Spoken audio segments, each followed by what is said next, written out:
Yo, yo, yo, what is going on, everybody? Hello, hello. It is so good to see you all on this Friday. I know I don't normally stream on Fridays, but as I said earlier, I'm trying to do more. I'm trying to stick with the schedule, obviously, but whenever I can hop in, then I will. And as I mentioned on yesterday's live stream, I will not be able to stream this Sunday, so consider this an early makeup for that. Now, I know we do have the down haul that'll have double coconut on in about an hour or so. Let me just double check. I think they moved it back. Originally it was supposed to be at 11 my time, but now it looks like 11:30. And where is it? Hold up, I'm in the wrong thing here. Let's go back to servers. Oh, whoops, in the wrong server. Starting in 57 minutes. Okay, so yeah, I guess we have some time, so we can just chat, we can chill, and see where things go. Oh wow, all right, we all got some folks in here. We already got some folks in the chat, so I'm not even going to start with my roundup of where the ecosystem is at. Obviously, Bitcoin still holding nicely at 70K, so that's feeling pretty solid. Oh, damn it. I screwed it. I jinxed it. 69.8. All right. Well, it is what it is. But since this is a Soulkeep, well, I mean, it doesn't have to be a Soulkeep focused stream, but that's what the title is. I just want to see where, I guess they don't have the price here. Oh, they don't have the actual price, but it's, I guess, is this in Hive or dollars? I don't even know. Whatever. Let's jump into the chat. You guys are already talking. So Darren, what's going on? It's been a minute, man. I hope you are doing well, and glad to have caught you live. I mean, glad to have caught you while I am live. Level Up Life, another man. What's going on, dude? How you doing? I hope all is well. And your question, honest question for the day, is SPS going to zero? No, I don't think SPS is going to zero. Now, I'm starting to buy into the idea that SPS may go down to a penny, since a lot of larger holders still expect that to happen, like perma bulls in the game. And so, just with everything going on, I don't know. Again, it all just depends. Once the selling is done, and if once the people who are deciding to exit the game leave the game, then it'll be what it'll be. But we still have 3.5 years of, I think you're asking me this, not I think it's a little more tongue in cheek, but I'm trying to give you a realistic answer. It's not going to zero, but I don't know that we go up anytime soon. So we'll have to wait and see. I think today could potentially be one of the wild card catalysts that I've been calling out for, right? Because looking at everything else that's coming out, I just don't see something that's going to be a major SPS catalyst in terms of huge demand driver in the way that we saw when Rebellion came out and when Land 1.5 came out, but we shall see. All right, Tails, what's going on, Tails? Hello, crypto boys and ghouls. Yeah, let's talk some parallel. All right, best way / location to buy parallel single cards. I think OpenSea is the only way that I have purchased cards so far. I know that they have their own marketplace on that they built Sanctuary, or it's called Sanctuary, which you can get to from the website. But the last time I looked at Sanctuary, which is probably about a week ago, since I've only been playing regularly for about a week,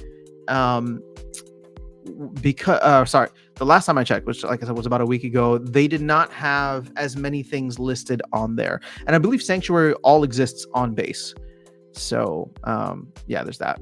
But guys, I've been diving deep into the parallel ecosystem. There's so many cool things, and yeah, so expect a lot more content on there. I know the Splinterlands maxis always give thumbs downs to those videos, but look, man, it's not After Sound Splinterlands. The channel's called After Sound Gaming. So as I go on and explore new games, I'm just gonna make content around what I want, and it seems like a lot of other folks are playing too. So what's up, Darren?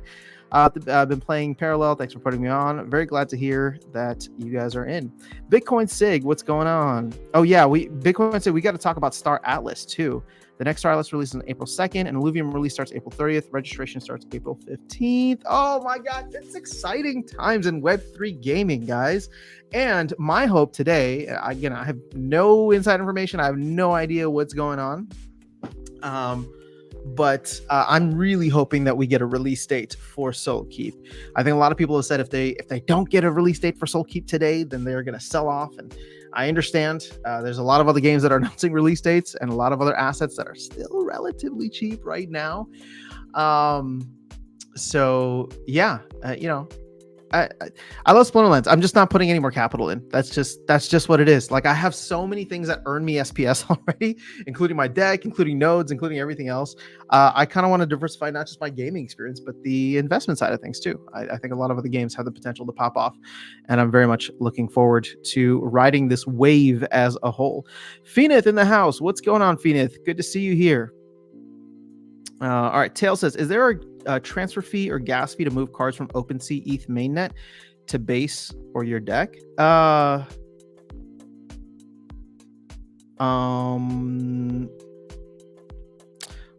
failing to understand. I mean, there's always going to be a gas fee, but I don't believe, like, okay, so I think you might be getting two things mixed up here. If you have a card, like nothing exists on OpenSea. Like OpenSea isn't an exchange, so at least I don't believe that it is. So you wouldn't have to transfer from like OpenSea to your wallet, first of all. Now, also anything that is on mainnet, in terms of like if it was an NFT minted on mainnet, you'll never be able to get it to base, right? I don't believe you can't convert the NFT from a mainnet NFT into a base NFT. Hold on, let me just jump down. Oh, Rooney's here too. All right, so if you buy a card on OpenSea, how to get it into the game? Okay, so I mean, when I buy a card off of OpenSea, so I'll do a video for this next. But when I buy a card off of OpenSea, it immediately goes into my wallet. So you know what? Here, hold on. I'm gonna share my other computer screen here. Just because. All right, we're gonna transfer over, and maybe we'll even do some parallel because I have one more game to win before the day is done. So that way I can show you exactly what it looks like.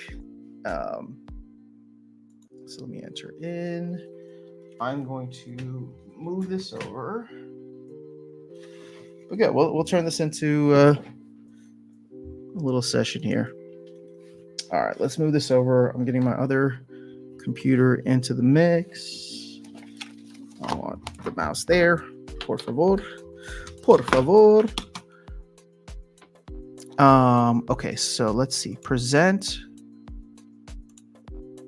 Let's go to OpenSea and let's go to OpenSea Parallel Alpha. Okay. I don't believe there's any other things here that are sensitive information. So let's do it this way. I will go ahead and present this screen or this window. Boom. Now, can you see my wallet? Yeah, I believe you can. So here's like the Coinbase wallet that I use. And I guess what I like about this, although I'm sure it's the same for others. Ah, damn it. Hold on. I gotta put my password in. Lame.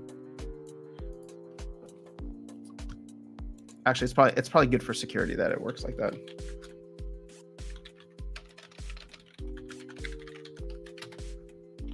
Okay, cool. So let's jump back here. All right, so now you can see my. Oh, you can't see my wallet. No, you can't see it. Okay, so you know what? Let's go back here. Sorry, we're gonna figure this out. It's like because I don't want to share like the entire screen, but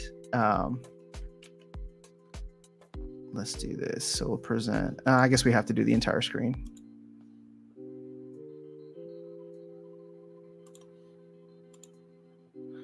All right, so that just looks super ugly there. Okay, so now you can see here. Here's my Coinbase wallet. When I click on it, you can see the NFTs already existing in here. So you don't have to do anything else or different or whatever the case is, right? So let's see, is there a card I want to buy? I'm like, I need to level up my deck just slightly, and it's like either I spend like $10 on specific on three copies of a card, or I just buy the Cathari deck for like 35. But let's say, okay, so right now I'm on like parallel on alpha or base. Like it doesn't matter. If you go to alpha, then you just use the ETH mainnet.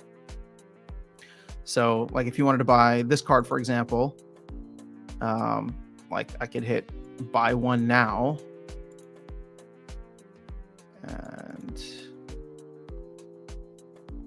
it's $1.76. But look at those gas fees. Ugh, so ugly. So yeah, not the greatest. So that's why I'm not doing anything with the main net. Although I may buy a couple. So I usually just buy things that are on base because they have a bunch of different collections here, which is actually kind of annoying. But if you just go to base, like things are significantly cheaper. So let's see if I can find the card that I want and see where it's at right now. So it's a universal, and it is. Oh wait, it's the Vengeful Ally. Where'd it go? There it is, Vengeful Ally. So 3 of these come in the Cathari deck. So that's why I'm thinking about grabbing it. But like if I grab these, so let's say I was to grab, and what's nice is if I grab 3 at a time. Oh, never mind. This is like much more expensive. So if I do that and like hit, complete purchase, it's $282 in Ethereum, and then gas fees are under $1, which is still higher than I normally pay. But I guess it's just that time in the US. All right. So hopefully that answers your question. Let's clear all and not do anything else here. Stop sharing this. Yeah, hopefully that answers your question. Rooney says you need to pay gas fees. You need to pay ETH gas fees to base. True. All right. So Bitcoin 6 Splinterlands should have a base bridge for SPS and DEC. I agree.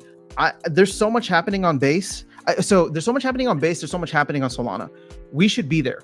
So for example, we're talking about Parallel a lot, right? So Parallel, they're building out the remainder of the TCG game on base, right? So the early alpha and all the other assets are on the mainnet, but I think everything in the future is all going to be on base. And then Parallel Colony, they're actually building out on Solana.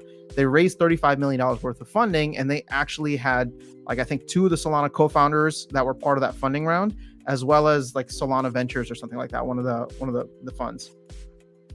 So in my opinion, those are the 2 areas that they should be focused on.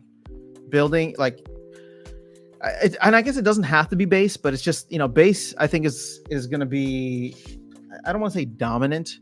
There's obviously a lot of L2s out there. Arbitrum, Optimism are the 2 that come to mind immediately.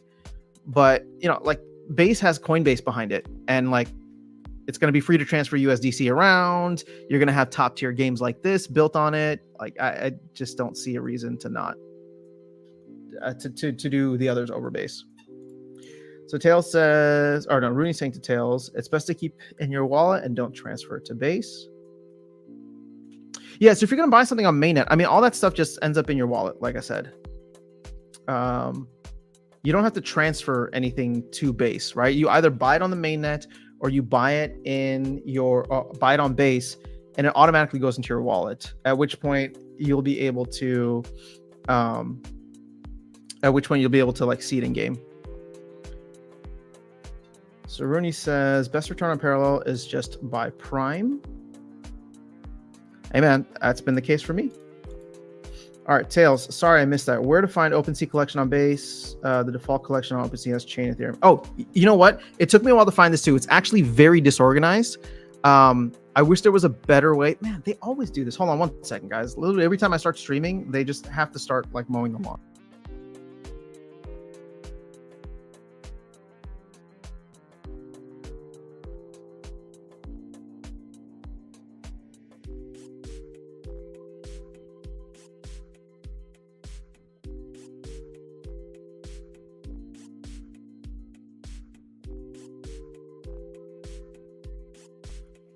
All right. It's like that patio door has been open the last 3 hours. No issues, no sound. It's been nice and peaceful listening to the birds. And then, of course, they got to make it crazy. Okay, so yes. if you go to the what's that called? If you go to the Discord, they have a nice section there in the links, but I'll open it up for you here as well, so you can see. Okay, I'll get you the link right here, because this has been super helpful for me to see everything so far. So once again, let me just share this screen. And I just want to share this window.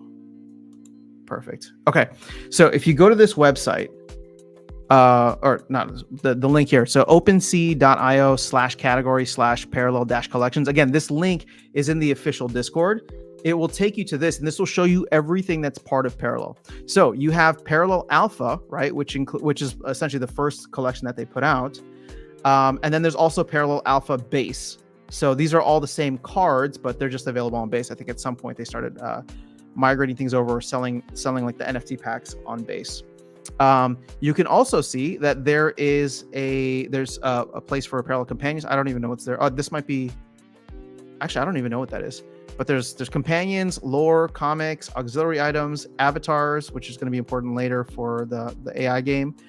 Parallel Echoes. Now this is an interesting one. This also exists on Base, but essentially what they do is they have it so the card supply is determined entirely by the player base.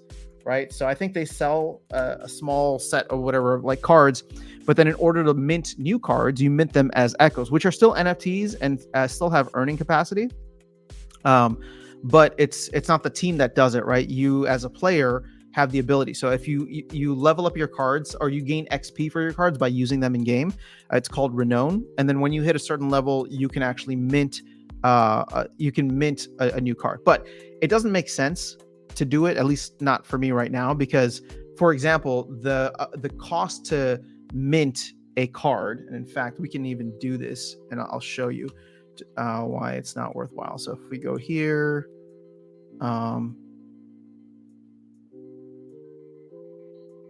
should we go to collections, cards? Yeah, let's go to cards.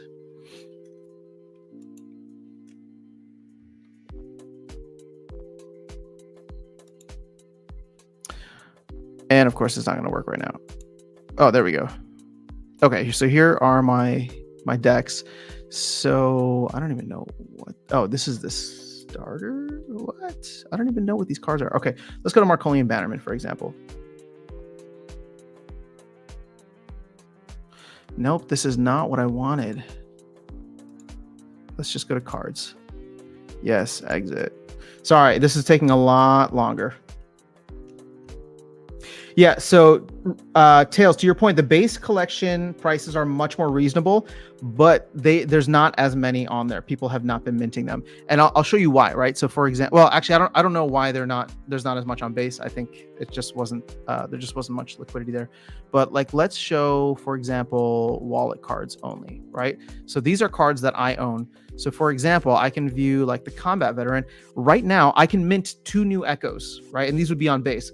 But it will cost me to mint an Echo. It'll cost me 0.06 prime, which I don't know what 0.06 prime is. Let's see.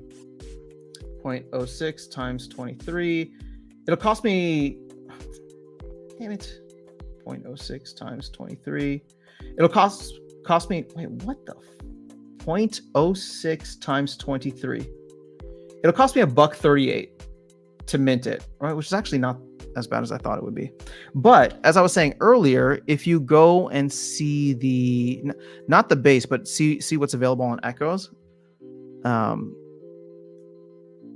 Let's see how many are selling. Oh, maybe there's none. Maybe it's actually worth it right now. Holy crap. Hold up, let's see. Let's go to Marcolian. Wow. Okay, so check it out. There's actually none available. There's no Echoes available for sale. And it'll cost me $1.36 to mint it in Prime. And the best part about this is that it's a sync for Prime, right? So it essentially, you don't burn it, but you sync that 0.06 Prime. It goes into like their DAO or their sunk pool, which gets redistributed out. At which point it's just like, okay, I guess I could mint another one if I really wanted to. I have 3 already. But for example, let's say I only bought 1 and I wanted to mint 2 more. I could do that. Or I think, and this is what it's designed for. Let's say all of a sudden, like, there's like 2,000 players playing today. Maybe there's 10,000 players playing by the end of the year. And all of a sudden they all want this card. And so you can see here, let's see if there's any offers for it. Okay, so right now, perfect. There's offers at this point for 71 cents. My mint price would be $1.36 plus gas. So when the demand gets so high that these offers are actually significantly higher, right? Or I start to see other people minting and going there, then I can start minting new cards. And that's why it's all just driven by, like, supply is just driven by demand, which I love. I actually think that's quite awesome. Splinterlands is doing the same or something similar, but they just determine kind of like an arbitrary amount at the beginning and then have a burnout phase, which they started with Rebellion. So, I'm not saying one side is better than the other, but I do like the recursive or circular game or economy loop of just using the main token here to get that. Okay, hopefully that was helpful. All right. Rooney says it's better to have Ronin account as it will integrate with base. They're building an off ramp. Solana isn't for games. They only have honey so far. I don't know what honey is, unless it's a metaphor for something else. All right. It's amazing that Splinterlands hasn't gotten funding. Star Allies sold 2 $5 million ships. Illuvium got 12 million in Series A funding, and now Parallel got funding. Well, you know what? I'm actually quite optimistic that Splinterlands will get funding at some point, but I do think that would have to come with partnering with either like Base or Solana or doing something, because right now we're just in our own little echo chamber on Hive. And yeah, we're connected to ETH, but we're connected to ETH mainnet. We're connected to BNB, and nobody in the US wants to touch BNB, no major exchanges. So if they want to play nice, Solana's got to be it. And I have to imagine, right, because somebody asked Matt about that months ago, what about bridging to Solana? And he doesn't want to do any of that until NPE is done. So NPE is almost there. We're going to get another, part of it. But this is why I'm saying, like, I think things are going to be not mediocre for Splinterlands in the medium term, and it's gonna be painful for some people, right? Because I think the summer, if things pop off, we're not connected to any of those rails, right? We're not connected to any of those rails. But I don't think the bull run ends in the summer. I think we'll probably go at least until the end of the year, maybe into early next year. At which point that does give the team time to finish up their NPE, and then focus on, starting to bridge to other chains, bringing in some marketing, probably even potentially partnering with, projects on Solana and Base or Polygon, whatever it ends up being. All of that would make sense to me. So, Bitcoin say, I don't want to give up control, more or less about control. Fair enough. Okay. All right. So blockchain projects, I don't think SPL want to get investors as they want to retain as much freedom as possible. I don't know. No comment. I don't think I have anything insightful to say on that. Nor do I want to get in trouble. So let's see. Bitcoin SIG. Star Atlas is 10% of the Solana network traffic. That's a lot. Wow. Okay. Bitcoin SIG. True. I forgot Star Atlas came back to life. Thanks for the reminder. All right. That's going to be, damn it, man. I'm busy this weekend. Hey, so Bitcoin SIG, if you don't mind, I'm sorry, I'm giving you a little homework, but can you, like, who's the best influencer, or where's the best place to, like, just get a rundown of what's happening with Star Atlas? Because I won't be able to, like, jump into it this weekend, but I have the ability to, like, consume content. So if you have any recommendations for things to dive into, I would appreciate that.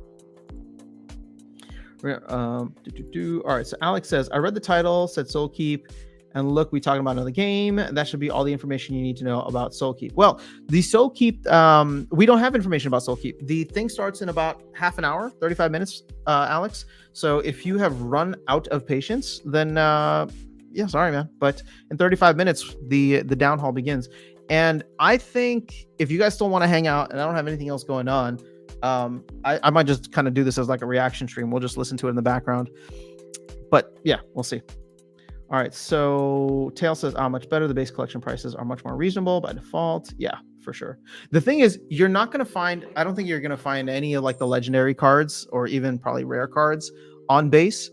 I think people who have those probably are never going to let them go for a while.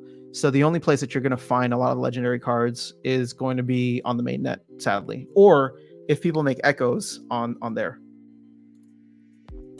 So Bitcoin 6, Solana isn't bad for games. There's just some delay in transaction executing, and sometimes transactions can fail in heavy traffic, but after initial gas fees, it's cheap and executes contracts on chain.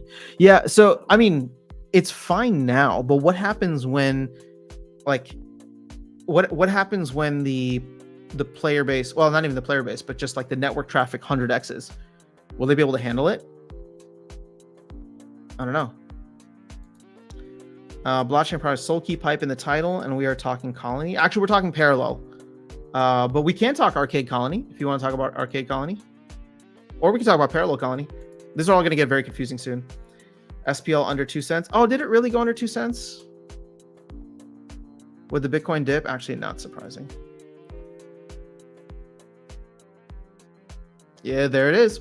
0.199. Penny SPS, here we come.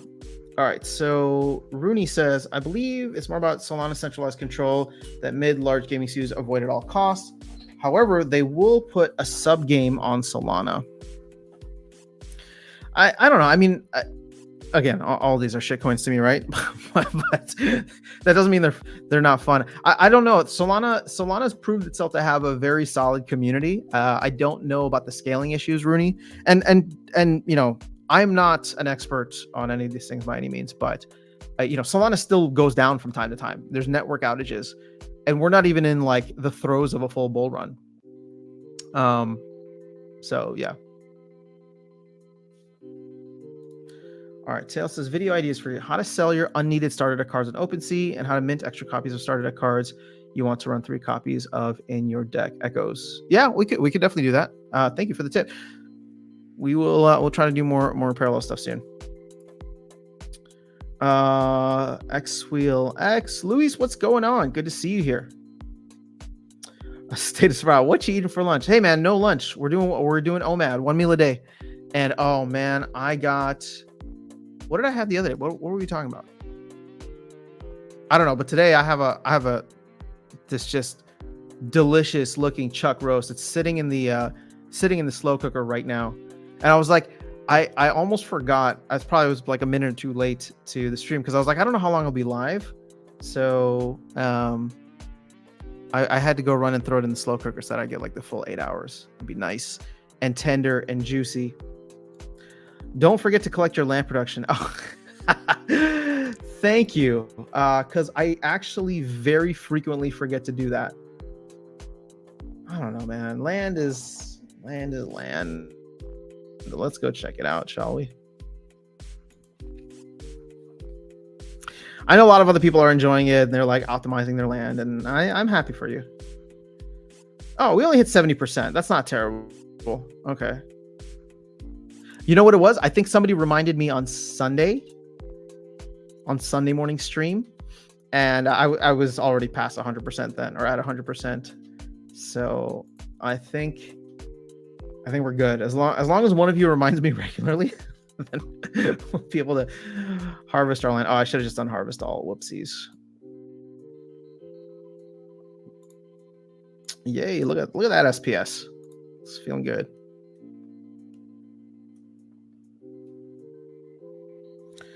And we'll just grab the keep while we're at it.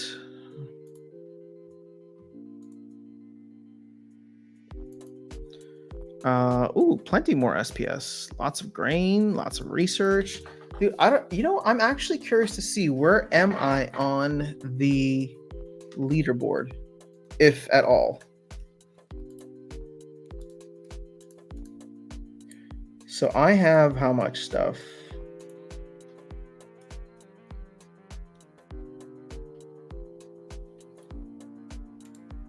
Can I see how do I see it? Oh, research. Oh, I'm at 6,700. Weren't there people in like the millions of research tokens already? I'm not doing any research. I'm doing 1 SPS, 1 grain, and then. Oh wait, that's grain. Research. Yeah, Druid's Bloods is 1 million. Oh my. Oh no, this is already pristine territory. Oh, which one am I in? I'm in Land of Prosperity. Oh, I'm with Aggie. He's at 2 million. Oh, hello, hello.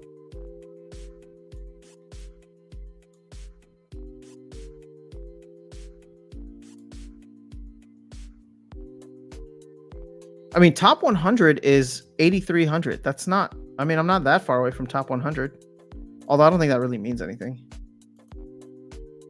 All right, let's get back to the chat, shall we? Bitcoin Sig says, I like Metaverse Explorer's videos on Star Atlas. Okay, Metaverse Explorer. I will do my best to check that out. Okay. I've got the barbecue going, timing it for the downhaul. Oh, that sounds perfect. Blockchain projects. I'm a little jealous. It's going to take me 8 hours to slow cook that thing, but it'll be worth it. Plus, if I eat this early, then the rest of the day is just shot.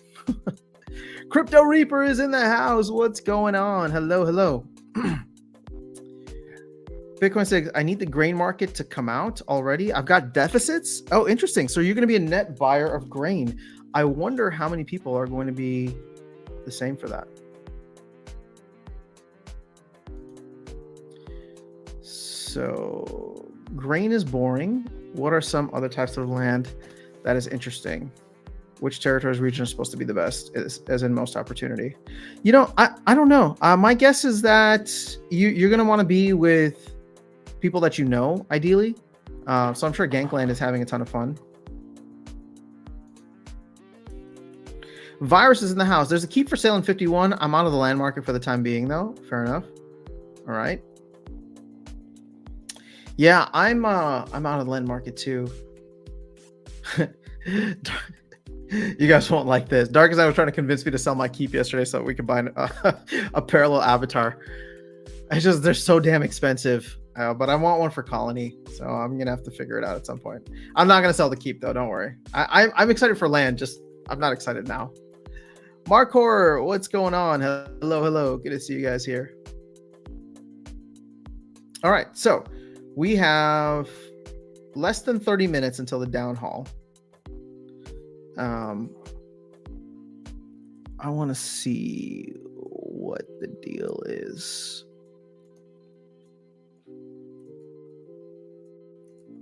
So there you go. SPS below.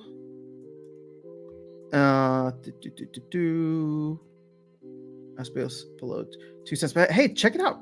Hive is going up. Isn't that interesting? Man, I was so pumped for vouchers getting burned, but I think at this point, it doesn't look like the proposal is going to pass. Yeah, 57%, 3 days to go.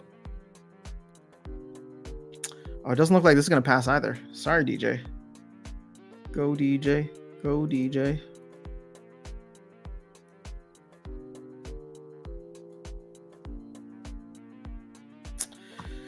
Yeah, whatever.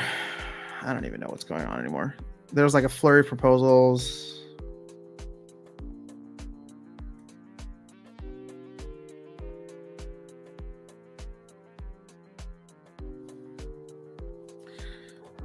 Okay. Yvonne says Avatar benefits in Prime. I believe you get a boost to your earnings in Parallel. My main reason for wanting an avatar is not for Parallel itself, though. It's for Parallel Colony. Just because I think you're going to need one in order to earn in that game whenever it comes out. But the important thing is, and you should probably double check this. You will only you'll only get a boost if the deck that you win with is part of the same Parallel. So, like, if you play Cathari, for example, you need to have a Cathari avatar. I mean, it's crazy to think. Like, I saw people kind of like bragging in Discord or on X about like the fact that like they're like, oh man, isn't it insane that Parallel let us mint these the avatars? I think for like 11 Prime each. 11 Prime. 11 Prime, and Prime was probably at like $2-3 at the time. It wasn't much, man. Imagine getting like a Rooney for like 25 bucks. And then now it's going for like 1.4, 1.3, 1.5 ETH. It's like $5,000. All right, so Crypto Reaper just updated my land sheet for best card type plus land to buy out of the market, but thinking about doubling down while everyone's discouraged. Hey, man, buy when the market's red. SPS is down, land is down, people selling their keeps, heavily considering jumping into Prime 2. Well, I don't think that you will be disappointed with that. Again, if you like the game, here's the thing. I like the game. Okay, guys, I like the game. And I think one of the best things going for it at this point is the fact that the buy-in cost to be able to just play and earn is so low. You can buy, again, how good are you going to be with the starter deck, NFT starter deck? Not great, but you can grab it for 35, 40 bucks, right? It's 0.01 ETH. It's on base. Those gas fees are minimal. Ask Tails, he just bought, Tails, did you buy all of them or did you buy a couple? Like I bought one and I'm considering buying others, but here, you want to see, like I've earned over 3 Prime already, which is like $75 at this point, and I paid $35 for the deck. So like the ROI potential, like from here, everything's gravy. I'm not even saying like, oh, invest in Prime and buy a bunch of Prime. I'm just saying if you like the game, buy a starter deck for 35 bucks. That's such a low buy-in. Then you start playing, you start earning, and you make it back. I made mine back in 4 days. Now, if I never touch the game again, I know that I have, I got my money back and I had a lot of entertainment, made some content, shared it with you guys, had some good conversations, and that's it. That's all I need from it. But as long as I still enjoy it, I'll keep playing, and everything is just profit from here. All right. So vlogging said it's not a town hall, it's a down hall. So it'll be led by Clayboy. So Ghost BG, the proposal not passing is a great thing, thanks to all the downvoters. Yeah, I think there's a lot of folks I want to teach the team a lesson. So I guess this will end up being Zerial 2.0. What the heck is this Harlow? This live? Oh, People's Guild in the house, dude. I loved that Mondroid interview. I mean, he's like at the top of the game right now. I don't know what happened to D-Tough stuff, but like at this point, it's been long enough that I think he's got to like relinquish the title. So I would say Mondroid is probably in the top spot. Yeah, fantastic interview. And you guys talked a lot about bringing parallel ideas over, which I think is fantastic.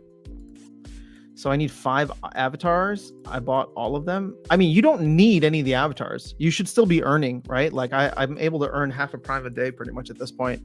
But yes, it would give you benefits. Like, so for me, my thought process is, do I want to actually play with all of the different parallels? Because I really like the Markolian deck. And so it's just like, when I put extra capital in, what should I go heavy on? Should I be buying all the rest of the decks, which would be about like 150 bucks? Or should I just take that 150 bucks and buy NFT versions of the cards that would take my deck to the next level? Because I finally hit silver today, which was fun. And I think I have like a good idea of like how to play the deck appropriately now. I went on like a 4-game win streak, and then I played someone, and when I made it up into silver, I played somebody in high silver, and I took it to them. I mean, it was close. They got me right at the end. They literally got the perfect card just to do that one more damage. Otherwise, I think the next turn I would have been able to reverse a lot of stuff, and that could have been a 5-game win streak for my 5 wins today, which would have been awesome. But had to lose, so it sucked. All right, so Crypto Reaper, true. Up until this point, I've only jumped into projects with good ecosystems and games I liked. But realizing reach and blockchain used has a bigger effect than it should. People don't like learning new chains. Yeah, it's true. It took me a while to. I mean, the thing is, I was such a degen last bull run. I don't know. I was just such a degen last bull run. I was like jumping into.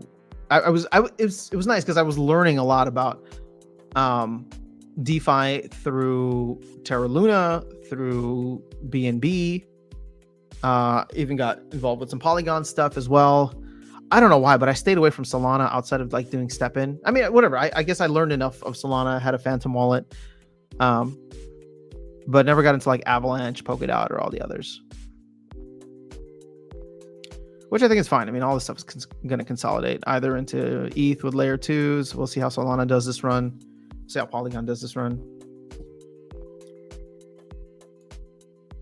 But to your point, Crypto Reaper, yeah, I mean, the blockchain that it's on is such a crucial thing. In fact, hold on, can we go? Where's parallel.life/blog?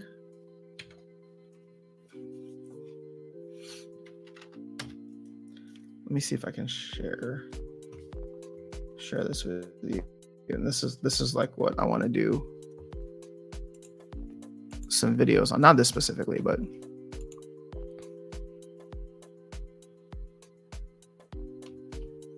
oh, never mind.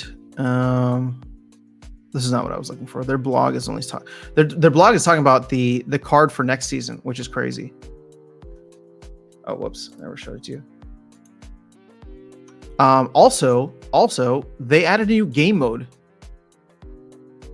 for tournaments, so I'm excited about that. I don't know. I'll have to check in with the devs, or just on the Discord and see. But I think there's enough people playing here now that it'd be kind of fun to do tournaments here if you guys are down. If we could set up private tournaments for folks, that would be pretty sweet. Wait, this is not what I wanted. Where's the new one? Oh, here, open beta season 2.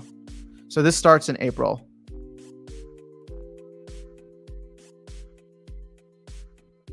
Yeah, and this is the Shroud card. I think it's a legendary Shroud card. So if you're into Shroud, that's going to be pretty awesome. Let's see. Yvonne says the starter deck seems like no-brainers. You know what? You're absolutely right. So one of the reasons that I am considering it is because I wonder once Planetfall comes out, which I don't know what the time frame is. They just said this year, probably first half of this year, so maybe the next 3 months. Once Planetfall comes out, I'm wondering if the starter deck will shift over to Planetfall cards. But I don't know. We'll have to wait and see. Which means that if you want alpha cards, you should just grab the starter deck because that's the cheapest way to get them. Good morning, Bolts. Have you thought of buying plots to flip for land? No. Sadly, I'm totally disengaged with land. I rely on you guys to help me remember to claim my earnings from there. And until I think they do anything remotely close to 2.0, I probably will stay disengaged. Because yeah, the grain LP, I'm not going to do much there except sell my grain or sell half of it and throw it into the LP if the APR is good. But at this point, I think I'd rather just sell all the grain that I have and use that to buy, finish leveling up some of the cards that I want. And then the titles will be cool. I don't have 5 plots. I'm not going to have like one of the top tier titles. I will get a title for the keep, so that's cool. But that's just like, you don't do anything. It's just, I'll just be Marshall after sound and I'll get a little bit of a boost on my reward shares, which should be nice. I don't know what else they had planned. Oh yeah, unlocking soulbound cards for land, if that's still going to be a thing. Yeah, I mean, there's probably some gold foil legendaries or gold foil epics that I can throw on there. But I'm not even worried about the optimization of my land because I'll have to burn DEC for that. So it's like, yeah, no, 1.6 isn't going to do it for me. I think 2.0, once there's like infinite staking and other things involved, and I have to actually choose what resources to go for, then I'll probably start caring a little bit more. And I definitely do not want to speculate on flipping plots right now because I think that there is there's obviously a non-zero chance that I lose out heavily on that trade if I don't have a longer time preference. So any extra capital is not going to go towards something that is not, like there's too many other things going up right now, and I would rather put money into those. Land will go up at some point, and it'll be utilized, but that time is not now, and that time is not in the near future, in my opinion. I hope I'm wrong, but even if I am, it's okay. I'm happy for other people. I don't know. Land never excited me in the first place. Like, land is cool. I think it's like gonna be a fun passive game. But what I love about Splinterlands is the auto battler. So anything that complements that is good, but nothing really replaces that. Darren says, purchase a Marcolian and Shroud starter deck. After my 10th placement, I'm in silver too. Yeah, the placement stuff was weird. I lost all 10 placement games and I still ended up in silver. And then after that, I continued to lose more, which was annoying. I continued to lose more until I got down to bronze, and then I started winning games. And I feel like where my deck is right now, I'm good enough to be like bronze 1. So, speaking of which, I think it'd be fun to actually jump into a game if you guys are down, because I'd love to knock out my last battle here. And you can see just how fun Marcolians are to play. And the reason I like it from an earnings perspective too is the games are so fast. If I don't win by like turn 5 or 6, usually the tide changes and I'll just concede. So it's like 5 or 6 turns and then that's game. All right, so Crypto Reaper, if going from SL to Prime, what's the best way to get there? It's on ETH, right? Going to finally make the jump today. Need to diversify. You know what? Hey, look at that. I'm facing somebody in bronze 5. I'm not sure, Crypto Reaper. If you want to pay the gas fees on ETH, then yeah, absolutely. You can go do that. I wish there was a bridge to base, because base is just going to be significantly cheaper overall. Oh, I'm going second, which I kind of don't mind. All right, so I'm playing somebody who's bronze 5. I'm bronze 1. So I guess like I'm hoping that they're a noob and they don't have the same strategies as me, but I guess we'll have to wait and see. All right, so the goal with this deck is to be completely aggressive. Just so stupidly aggressive that you just take any and all damage that you can. All right, so let's put him away. Let's put him there. We'll draw a card. We can attack since we're going second, and then having that defender is clutch. Now I just have to hope that they don't have a thing next turn. If they play an effect, then that will kind of screw me, because he'll start to get a little too big for comfort. But I have a feeling they're going to play a unit, maybe something. Brian, we want to have a sorry, I already started this. You know, we'll set up some parallel. Oh, damn it. We'll set up some parallel specific streams. Yeah, I figured that was going to happen. Damn it. Mother. Oh, it's so annoying.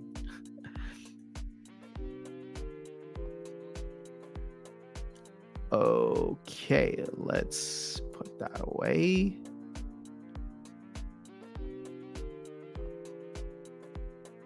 I mean, I guess we could just reset the board. I'll have 1 more health than him.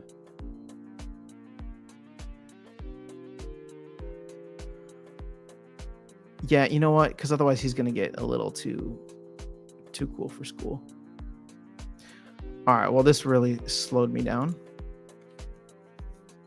So this game might go a little bit longer. Should kill Batman with machine gun. Well, I couldn't, because he put it out on turn 1 and then buffed them up on turn 2 before I had my turn 2. But you're right. Burning Out, been loving parallel. Let's go. Oh my gosh! Now another.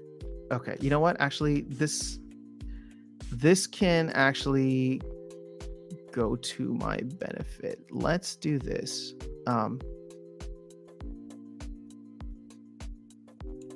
Because I'm gonna need defenders at some point. So let's throw.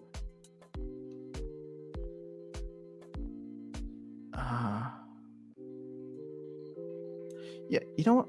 Okay, it's like either I play this dude, or I can play these two. And I think I'm going to go with, because I don't want them to PS8 me, but you know what? That's fine. We'll go with him. And then we'll buff him up next turn. See, like, this is a card that I would replace now. I bought this card separately, but there's no my deck is super fast now that even if I'm playing other Markolians, I don't use this anymore. Crypto Reaper, you can bridge from ETH. Oh, okay. Oh, they drew 2 cards. You can bridge from ETH mainnet to base and vice versa. Just gas fee. Yeah, but those gas fees are so high. Burning L's been loving Parallel. Amazing. Elistios, good day. Burning L, you want an avatar? Yeah, dude, I know. Me too. Me too. All right. I'm wondering if we even bother with him. Actually, no. You know what? We're not going to. All right. So we're going to do this. Let's attack. Then we're going to get our little minions out. Okay, I either buff him up this turn or I put heavy weapons trainer. Let's go with heavy weapons trainer. Oh no, you know what? Let's go with the other Markolian Bannerman. And then we'll buff both of them up next turn. Okay, so now we have some defense and we are all set for turn 5. Turn 5, when I can put Lemieux into the mix, is where things get real fun. Out. Damn. All right. I'm assuming they're going to take my defender out. No, that actually makes more sense. And then they're going to attack my defender. I can play another one next turn and hold off. Actually, maybe I should do that. Yes. Perfect. Okay. So we're going to hold off on Lemieux this turn. Oh, he's only 2 mana. We should. Okay. No.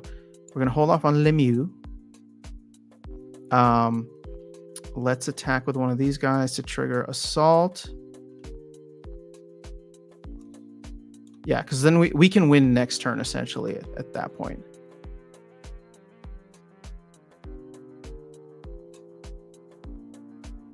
All right. Oh, yeah. We're about to overrun him, which is great. Okay. We'll throw him into the mix as well. And then we'll just do 2 damage to you. At which point we can do 2 more or 4 more damage from these guys. Whoopsies. Whoopsies. And even if they get a defender out, I mean, they'd have to wipe the board clean because I think I have this in turn 6. All right, hold up. Game is almost done. I'm just going to focus here, and then I promise I'll catch up on the chat. No more games. Oh, damn it. They got a defender in. Actually, that's fine. What does this do? Destroy target unit. So, okay, no, we can just accept this. Take the hit.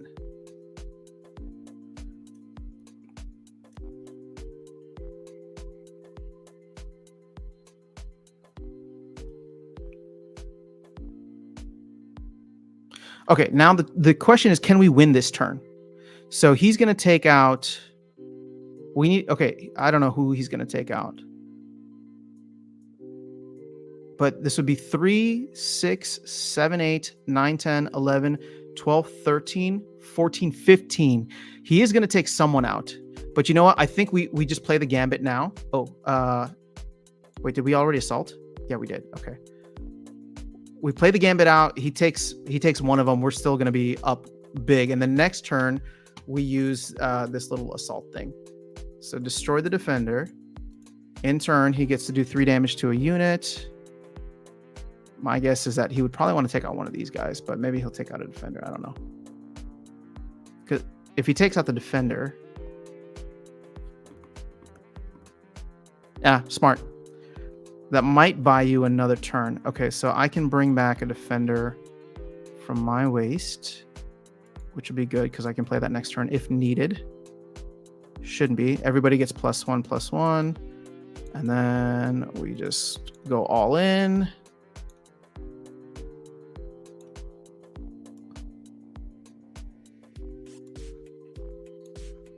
And then let's just bank a card just in case. But next turn we got this. I mean, we just play this effect. So unless he has a way to like gain a bunch of life, we have somebody to defend. He can do 4, 7, 10 damage this turn, but I think that's game. All right, so he got his defender in.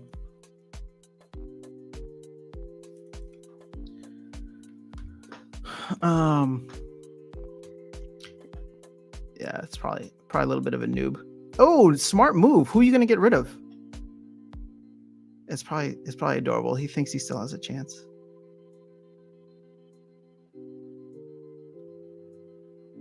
I mean, the thing is, okay. Oh, you got rid of my Lemieux, which, yeah, but see. Yeah, he didn't use him appropriately. I wait until I can get all of the things. If you get assault, then that's where it's at. Oh, why are you killing my people? Dude, you should be attacking me. But it's fine. All right. Let's just say GG's. Oh, and I have crack shot. We can do 6 damage this turn. All right. That was fun.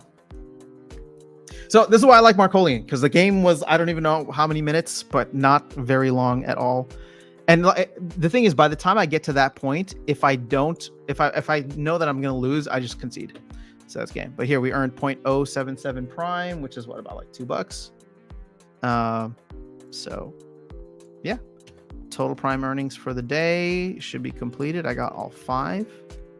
I'm going to do a video where we talk about the assets, because you can buy the core, which is so expensive, but that'll allow you to earn a 6th per day.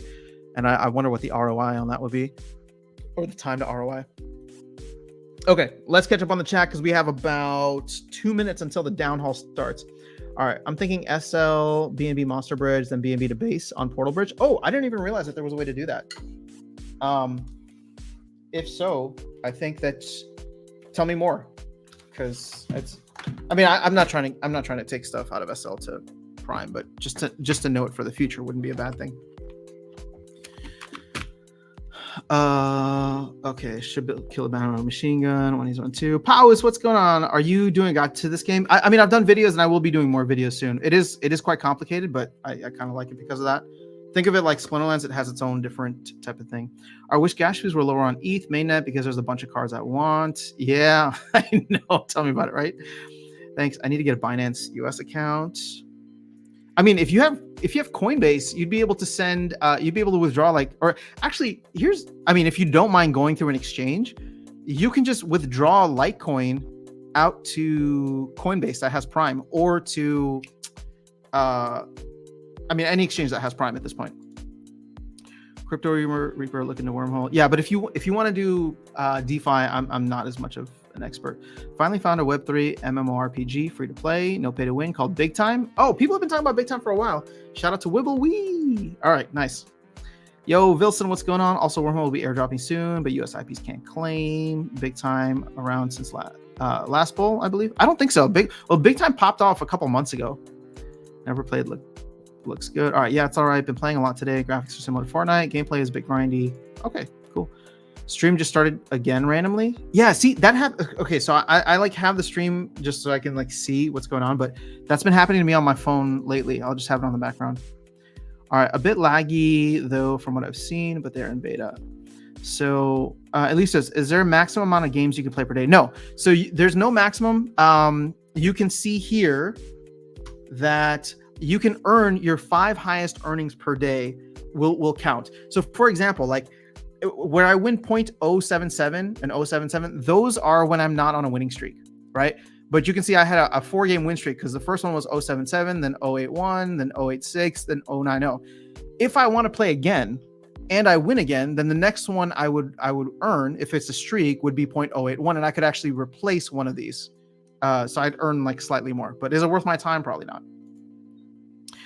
Is there any scholar delegation for Prime? No, but they're working on a thing called bonding, which will be similar to a borrowing, lending, renting, which is kind of the reason why I want to just grab a bunch of cards right now. Because even if I'm not planning on using them, I want to get the Battle Pass card, because even if I'm not going to use it in my deck, I'm just going to throw it into the bonding protocol and, maybe make something back from that. So $2 per game should be way over level required for certain countries. I have Coinbase, but I don't really use. May just eat the fee and move a chunk over. Yeah, again, I mean, I'm earning. It's $2 per game. I'm getting. You can see here. Well, I don't know. Let's do the math real quick. So, 0.413 times $23 is I think where Prime is at. So I'm earning $9.50 per day right now with Prime where it's at. Interesting. So you could play all day and have 5.090. Correct. Yeah, you could. I mean, I play extra games because like I'm trying to get as many battle pass levels as possible, so I don't have to pay for the other ones. But yeah, that's just where things are at. Okay, is there a down haul on YouTube?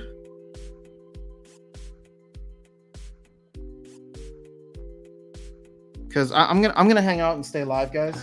So you're welcome to do what you want. If you want to hang out with me here, you can.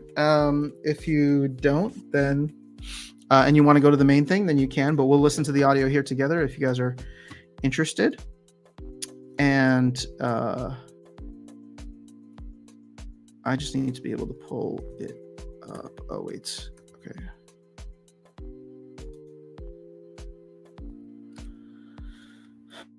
All right, so let me stop sharing my screen. Oh, actually.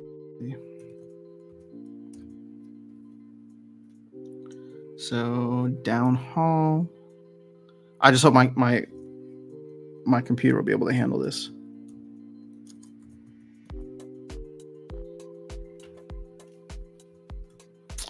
Scheduled for 11:30. It's 11:32. They have not started yet, so we haven't missed anything.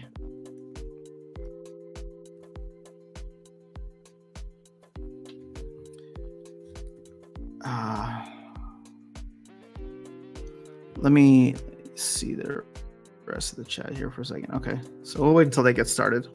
All right, how much do you have to pay to get to the $9 mark? So this is what I've been saying since the beginning. Last Wednesday, I bought the starter deck for $35. I've been playing with primarily the starter deck. I bought maybe one or two other cards that are worth like 50 cents. Right, the starter deck was actually $32 for me because 0.01 ETH Ethereum was 3,200 back then. So I've let's put it this way: since last Wednesday, which was the first day, I paid $35 roughly, right, for the starter deck, gas fees, and maybe two or three other cards.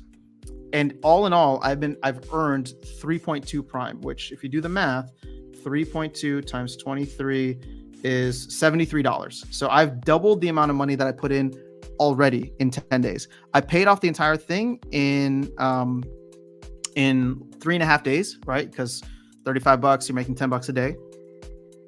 So yeah. Any benefit to winning more than 5 games a day other than the card XP for Echoes? No, I don't believe so. You get XP for the battle pass. I think every win that you have for the battle pass is like 40 XP or something like that. Where are they streaming exactly? On the Splinterlands channel. They have their own channel. If you just search up SPS DAO, it should be there. I mean, how much you play per day.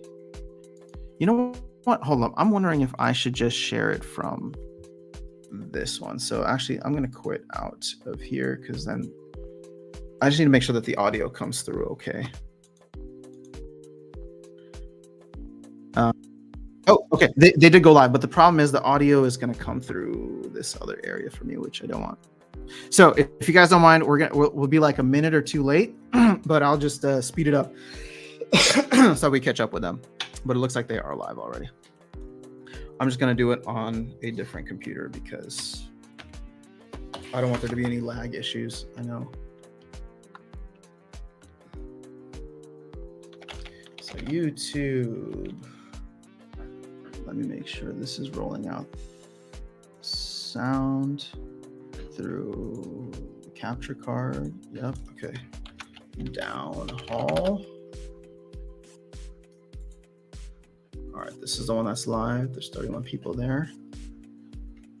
All right. So when we do it this way, present, share screen, tab, and also share audio. you guys are the real deal. You're passionate about this, and like if you're gonna get the game out, you're gonna get the game out. We're like less than 2 minutes behind. And I'll turn off the music here.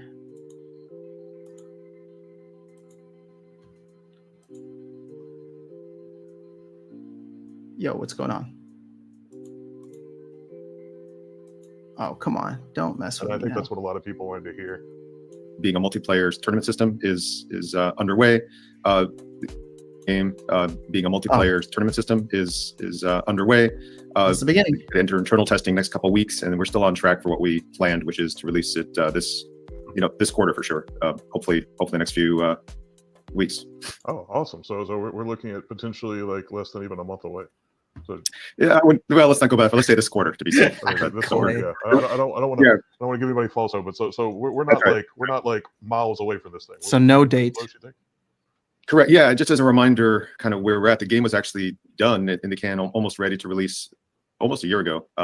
Obviously, there were some complications on the business side, but that's all settled up. So we're psyched to have this back, and really, really happy it's launching because so much work went into it. Obviously, so much of the community participated by buying the packs. So we want to give everybody a great experience.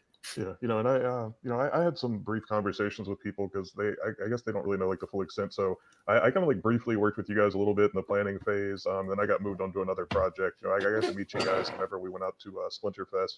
So I mean, yep. I can only tell people so much, but like in general, I've tried to explain to people like, you guys are the real deal. You're passionate about this, and like if you're gonna get the game out, you're gonna get the game out. I think that's the big thing. A lot of people have been concerned about is they're just like, is it ever coming? And I mean, I don't think it's necessarily all like on your team of why it's been held up or anything like that. I think it's just been a lot of bureaucracy and like red tape. But I'm glad to hear that we're getting really close to the finish line, and I think that's what a lot of people wanted to hear. So, what do you think with like the new additions? Do you think multiplayer is gonna make it a much more dynamic game, or? Yeah, I mean, I think some of you may have played the closed beta when it was out a couple months ago. Hopefully you agree it's a good solid tower defense game. It does have the particularity of being a game where you set up your towers, you set up your spells, and everything is predetermined later, right? Which makes it a little bit different than other tower defense games. We realized that playing that single player and grinding on that becomes a little monotonous. So we have what we think is a much more compelling approach of a daily tournament. Every day for every league, there'll be different tournaments, and we can show some imagery from that. It's going to be really just based on then players playing other players in a fair way, playing the same board. You can replay that board, replay that map, if you will. So it's already a lot more fun, even just play testing it internally. It's just you get that competitive urge, and it's really, really fair and really, really fun. Yeah, that's awesome. Hopefully, I boosted myself up a little bit, guys. Hopefully you can hear me. I have a very, very low voice, and this is a problem I have a lot of times with microphones on computers. But hopefully that'll help. Yeah, man. I'm actually interested to see because I did a lot of beta testing on it internally before it went public, and this is new to me. So like whenever I found out you guys are going to be doing like the multiplayer aspects, I was pretty curious. You want to share some of that imagery? Yeah, let me go ahead and do that. Yes, we get eye candy. Some eye candy. Yeah, that's always good. So we can also share, potentially video of the game itself later. Let me make this full the screen game itself is getting more tuned, more fun, more balanced, just in of itself. So there is a single player mode. You play the single player mode through different levels, and basically trying to achieve progress and get to new leagues, which takes work, which takes upgrading your NFTs, etc. Once you get to that point, though, you'll be able to enter these tournaments. There'll be these tournament tickets that you can earn, and also, of course, purchase. There will be an in-app purchase element to it, which we can get into later. And you can then play the tournament, rise up, and there'll be a daily pool of SPS rewards based on our existing reward pool, which will provide some nice rewards. And then as the game progresses, we plan to add to that pool and add to the rewards as the game is proving successful and feeding everything back to the community. So yeah, that's kind of the general idea. I won't beat around the bush. There will be an in-app purchase element to this. It's not essential. You'll be able to play for free. Once you have your NFTs, you'll be able to play the tournaments at least somewhat without any additional purchases. But if you want to keep playing, we do want to monetize on this. That's a key part to making the game sustainable, which is a real, a key point of any good game. The game can't exist if it's not able to support itself, and that's kind of the goal and the main way we think that will be a fun and fair way to monetize. You know, that's actually something that like I've been trying to, I guess, kind of like on some level instill in people is now that I'm like the project manager in the DAO, is that we have to be future thinking. We have to be thinking of like, so right now there is a white paper distribution for SPS, but you know, like that ends in, I think it's like a little under 3 years now, right? So it's like That's right. I try to like constantly be telling people like you have to think of like what comes next, right? Like right now, you know, it's all good. You know, we can think like we got 3 years, helicopter money is just being printed. But It'd be it's like, awesome if they accepted what are your plans DEC. after that 3 years? And you know, I think that that's something a lot of people in crypto don't really think about is like you know the long term vision. But I mean, Splinterlands is over 5 years old now. I think going on 6 years. So I mean, to me, Yep. it's not a stretch to imagine we're still going to be here in 3 years, right? And like I think it would be really great, you know, to see Soulkeep growing and thriving right alongside for like you know like maybe the next decade. You know, who knows? I mean, that's kind of our intent, right? That's really what we're thinking is how to make this something that's a base. This first game is not going to have every feature that we want, by far, right? But to make it a base that grows and that's sustainable. Sustainability is a real key. You know, it's not something you can just give lip service to anymore. Right. You know, and I'm right there with you. This is actually Looks like something gold that like foils are I'm gonna very stack. passionate about is trying That's to, pretty cool. you know, it's easy to like look at You read up short-term here? solutions or like you know what can like just grab people like really quickly, but it's you know like what can you do to keep this thing running long term and just you know I'm glad to hear that that's the way you guys are approaching this, right? Because I mean this is one of the things that I could say even as like a Splinterlands team member we used to get criticism for is like pushing out ideas before they're ready, you know, like having cells that you know like I mean unfortunately Soulkeep ended up kind of like being an example of this is like you know having a cell and then you know like it's a long time before the game gets here. And again like I'm not trying to put that on you guys. I know it's like there's a lot of bureaucracy, we're all pretty aware of that at this point, but you know I'm glad to hear that you guys had the right mentality when it comes to forward thinking. Yep. That said, I'm sure there'll be a lot of questions about you know, for folks who already bought packs, the ideas at release that should be there's plenty to do. We're not going to be gouging folks. That's not the idea. Again, it's about sustainability, and you know, we want to hear from you. I'm sure there'll be a lot of positive and negative feedback, but we want to hear. But you know, just to be aware, the game needs to be a business that works in its own right to keep living and growing like any game. Yeah, that actually makes a lot of sense because this is a criticism I've had before of like other projects that are like it feels like they just kind of like want to like tap onto the Splinterlands community and they don't really want to like develop their Anti-Aggie own approach. identity. You know, it's more just like Oh, how do Aggie. we basically sell stuff to your community? And it's like, you know, especially with something like Soulkeep, I think there's a great opportunity for a symbiotic relationship. And like people had a lot of questions, but I think like some of them we'll probably naturally touch on like just over the conversation. But like, are you guys still planning on like doing the integration for the Splinterlands NFTs, or is SPS going to be like tied into, I guess, like the earning mechanisms? Yes. So at first, we're very, very closely coupled, as was the intent originally with the platform. The same, you'll be using your same Splinterlands account. You'll be using SPS. You can even use credits to purchase things if need be, and DEC. So everything is tightly coupled. In terms of the Splinterlands NFTs, we're not doing anything with that at launch, but there is an intent to do that down the line to use the you know, the non-Soulkeep NFTs. And maybe even vouchers. So we're trying to find smart ways to do that. But at launch, we're keeping it a little more siloed, at least in terms of the gameplay part. Yeah, I got it. You gotta let's get this thing going and then look for ways to add to it. I was kind of curious whether or not the NFTs would make the original launch because I can remember like even back in the conceptual phase, it's kind of like we were trying to figure out like are you gonna stick them to a tower and all of that. So Yep. you know, I don't know. I feel much more. I guess like optimistic now that like because I've seen like you know how you guys would take the ideas and like run with it and you know we would get You're like not quick wrong, Bitcoin responses. So Sig. I'm You're not personally wrong. like I'm optimistic whenever you say like you guys are looking for ways to do it that it's not gonna you know take forever. So I think that that's good. Yeah, and the reason we've decoupled it for now, we did originally have a lot of experiments putting it in there, but it needs to be a fun game that has its own economy and works in its own way. And then if we can find, and I believe we will find a way to blend things in logically and sensibly, but right now to do that would throw off the balance too much, make things unfair. We want this to be its own ecosystem to start with. Yeah, that's actually something that I was wondering. It's like how do you like apply the cards to make like a meaningful impact without just like being broken because some people have level 1 cards, some people you know have high level cards. Speaking of like card levels, is that something you guys are looking at with Soulkeep? There's going to be like if I remember correctly, again like I have like old information, so like I don't Yeah. what was it, some of it was kind of like a play and grow like through like experience and also like some card leveling. Is it like a hybrid approach? Yeah, good question. So pack opening and the whole Yo, upgrading what's up? or leveling up system is going to be very familiar to those who know Splinterlands. So it's going to be a similar type combination system. You're going to have multiple cards and combine them.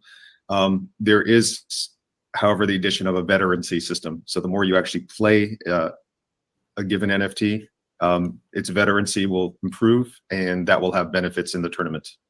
Okay, so that's cool. So it's not just like buy your way into the strongest tower. Like you've got to actually be playing the game, and that's good to hear. Like, well, yeah. I mean, to be precise though, because it is an NFT, it is your asset, so you can still sell that to someone. So someone has to play that.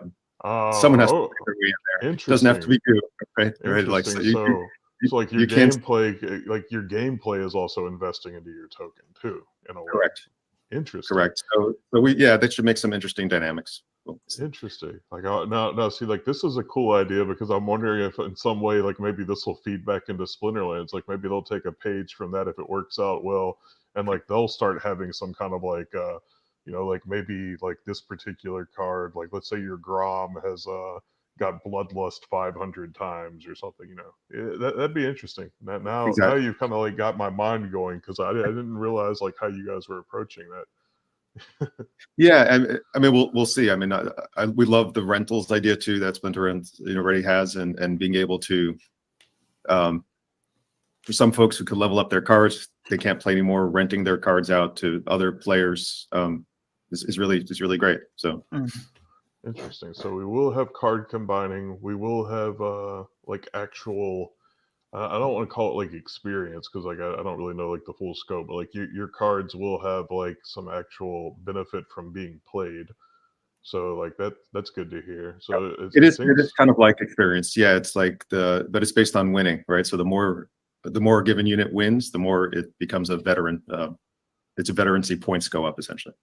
Interesting. So do you know like whenever it comes to combining, like let's say you have like your 4 towers picked out there, right? And like these are the types you're going to use whenever you're playing. Does like the more you level up your card or like the more veterancy it has, like does that like in some way like equate to you can have like more copies of that tower in play or something like that?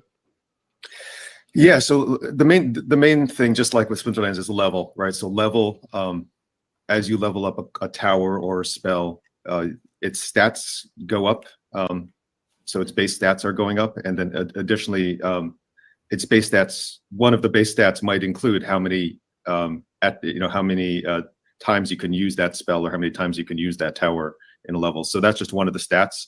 And essentially the way it works is you do need like the high level towers to play in the high level leagues, right? So it's kind of a simple thing there, but you can try some interesting things, and a low level tower may be able to sneak in with a really good player and do well. Yeah, that's awesome. I was kind of curious. I don't know, like we're gonna have to see things in action. I'll be honest. I was because, expecting a this lot is more, very guys. I don't know different about than you. just your traditional like card game. And I mean that was the point. I feel like right? Clay's we just trying to throw were questions at the originally, like, wall and see what discussing, info like he can ways get, to and there's not branch much. out the Splinterlands brand beyond just being, like a kind of like an auto card battler. So it's definitely interesting. I'm personally looking forward to it. I've still got a nice little stack of packs that I'm ready to open up and start playing personally. Cool. Cool. I think we still like this is Yeah, this is live. Let's see right now.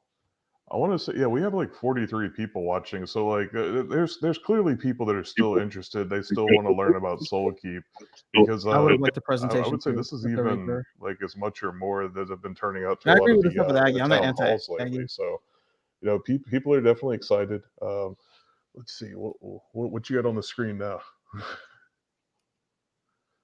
Is this Yeah, just scrolling through. So this is going to be the FAQ. I don't know if we'll release all this as a white paper, but we'll try to release this soon so people have a sense of the mechanics beyond what they may already have. That is actually yeah, another question people had was whether or not you were going to have a white paper. Yep. We will. The white paper is going to be much more focused on the stuff we know we're going to release. Right. We don't want to make promises. We could definitely have a roadmap of upcoming ideas, but yeah, we want to be clear on what we're releasing, and it's going to act as a awkward now. Sorry, hopefully a fact and kind of documentation for folks to understand why they would want to embrace the game and jump in. He said Q2, so yeah, Awesome. hopefully June. Okay, let me see. Awesome. I'll try to like ask you a few of these while we're going through. That's just conceptual. Sounds has like anything changed I since the wanted original combination announcement numbers. post? Yeah, this is I mean, it sounds like this we is kind of not. pretty much I covered was really like expecting a of lot that, 'cause more. it sounds like basically most of the stuff's the same. You still want to If not, like, integrate. and maybe I hyped myself up Splinterlands for a release date, NFTs. but Just trying to figure now I'm out like a disappointed. So thoughtful way to that's do on me. that without just kind of like shoving it in there just to say it's in there. Let's see. Are you guys planning Exactly. to market? Like, are you guys planning to market Soulkeep? Like, are you going like mobile? That's a good Gonna be like question. in the app stores? That's a great question. Yeah. So our vision for Soulkeep is to release on Splinterlands, of course, at first. Purely web-based. It'll be mobile web and desktop web. It's actually a nice game that plays well on mobile if you want to. Once that's balanced and kind of viable at the point we want, we may. I don't want to go into the fundraising aspect of that, right? So the marketing involves funds. So there's multiple ways to raise funds, and we'll talk about that later. But that's the goal. Yeah, we want to go big with the game, put it out as kind of a web 2.5, to use that buzzword, game on Apple and Google, which you kind of have to do, right? Because they have limited amount of wallet integrations and NFTs that they allow you to sell. But we want to go out there as a standard free to play fun game, get people onboarded, get people interested in the game, and then start weaning folks into the crypto side, onto the blockchain side. So that's the goal. That's the vision. And we think this gameplay lends itself to that, because the single player kind of free to play game is fun and can be made tailored for that audience, and we think it'll market well. And ultimately, like any game, once we've gotten the flywheel going, and once we're getting revenue coming in, a huge chunk of that revenue should go to new user acquisition, which helps the whole community to grow and helps the whole gameplay to grow. And you have more players playing in the tournaments, and you have more players involved, and that's what we all want, right? So that's what's good for the game, and the game business is good for the players, and it's all one of a kind. So it just has to be a burgeoning ecosystem, and marketing is definitely part of that. Yeah, man, trust me, I fully understand the pain points of trying to operate within the app stores. You like the live reaction? Yeah, right, this maybe is we'll something like I've personally kind of like tried to educate a lot of people on, because people are always 2 like, months, why guys, is the 3 months, Splinterlands app hopefully. suck? And I'm like, you got to understand, it's more complicated than just why does the Splinterlands app suck. It's like you can't really have like an actual Web3 game as an app. Like, you really just can't. The app stores do not. Right, like they want their monopoly on the monetary aspect. So whenever you try to introduce workarounds, like, they shut you down. Very true. Now we have seen some Web3 quote unquote like games try to like build Web2 apps that tie into their game. But yeah, like it's just like it's very complicated. Like, I've personally been trying to think of ways we can get around it. So far the best option that I've found is just build a really good mobile site, and then maybe like work on like Hive keychain integration, because Hive keychain app actually works. But like, trust me, I feel your pain points on that. Let's see. And one note too, like I mentioned, Apple and Google, because it works. The game is already built as a responsive game. We actually already have conversations with Epic as well. So Steam is very anti NFT stuff and blockchain stuff, but Epic is pretty open to it. So that's another interesting distribution point. That is interesting, because I was not even thinking about that. But yeah, that Soulkeep is going to stay Splinterlands. I know people are upset right now, but Soulkeep is really going to be the only thing that saves Splinterlands. That stance. I think Epic does a lot of their strategy around just kind of like a bit of a kind of like a screw you to Valve, because Valve has such like a big kind of like monopoly on PC gaming at this point. But it's interesting to see that, like, who knows, maybe Epic will be the maybe they will be the champion of like Web3, kind of like expanding to the mainstream. Because like if you think about a game like Fortnite with like how it has like all the skins and stuff like that, this is I'm the something same as whenever I you, was Path to Fire. a bit younger, I used to play a lot of CS:GO, and they would have like the weapon skins, and we would always get in trouble for like buying and selling them for cash. Like Valve would try to like lock down people's accounts, but it's like this is what people want. People want like an actual, Oh you yeah, know, like ability to own their in-game absolutely. stuff. And that's a wider conversation, but that's why I'm still a big believer that Web3 gaming needs to exist. The community, everyone who complains about NFTs actually wants it. They just don't know they want it yet. So we just need to. That's my belief. Dude, So we need I'm to. right there with you, Ed. I really Yeah. am. Let's see.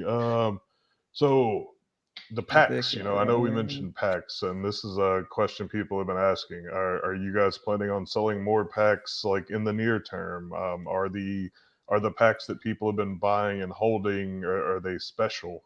Like are they like your alphas, your first editions?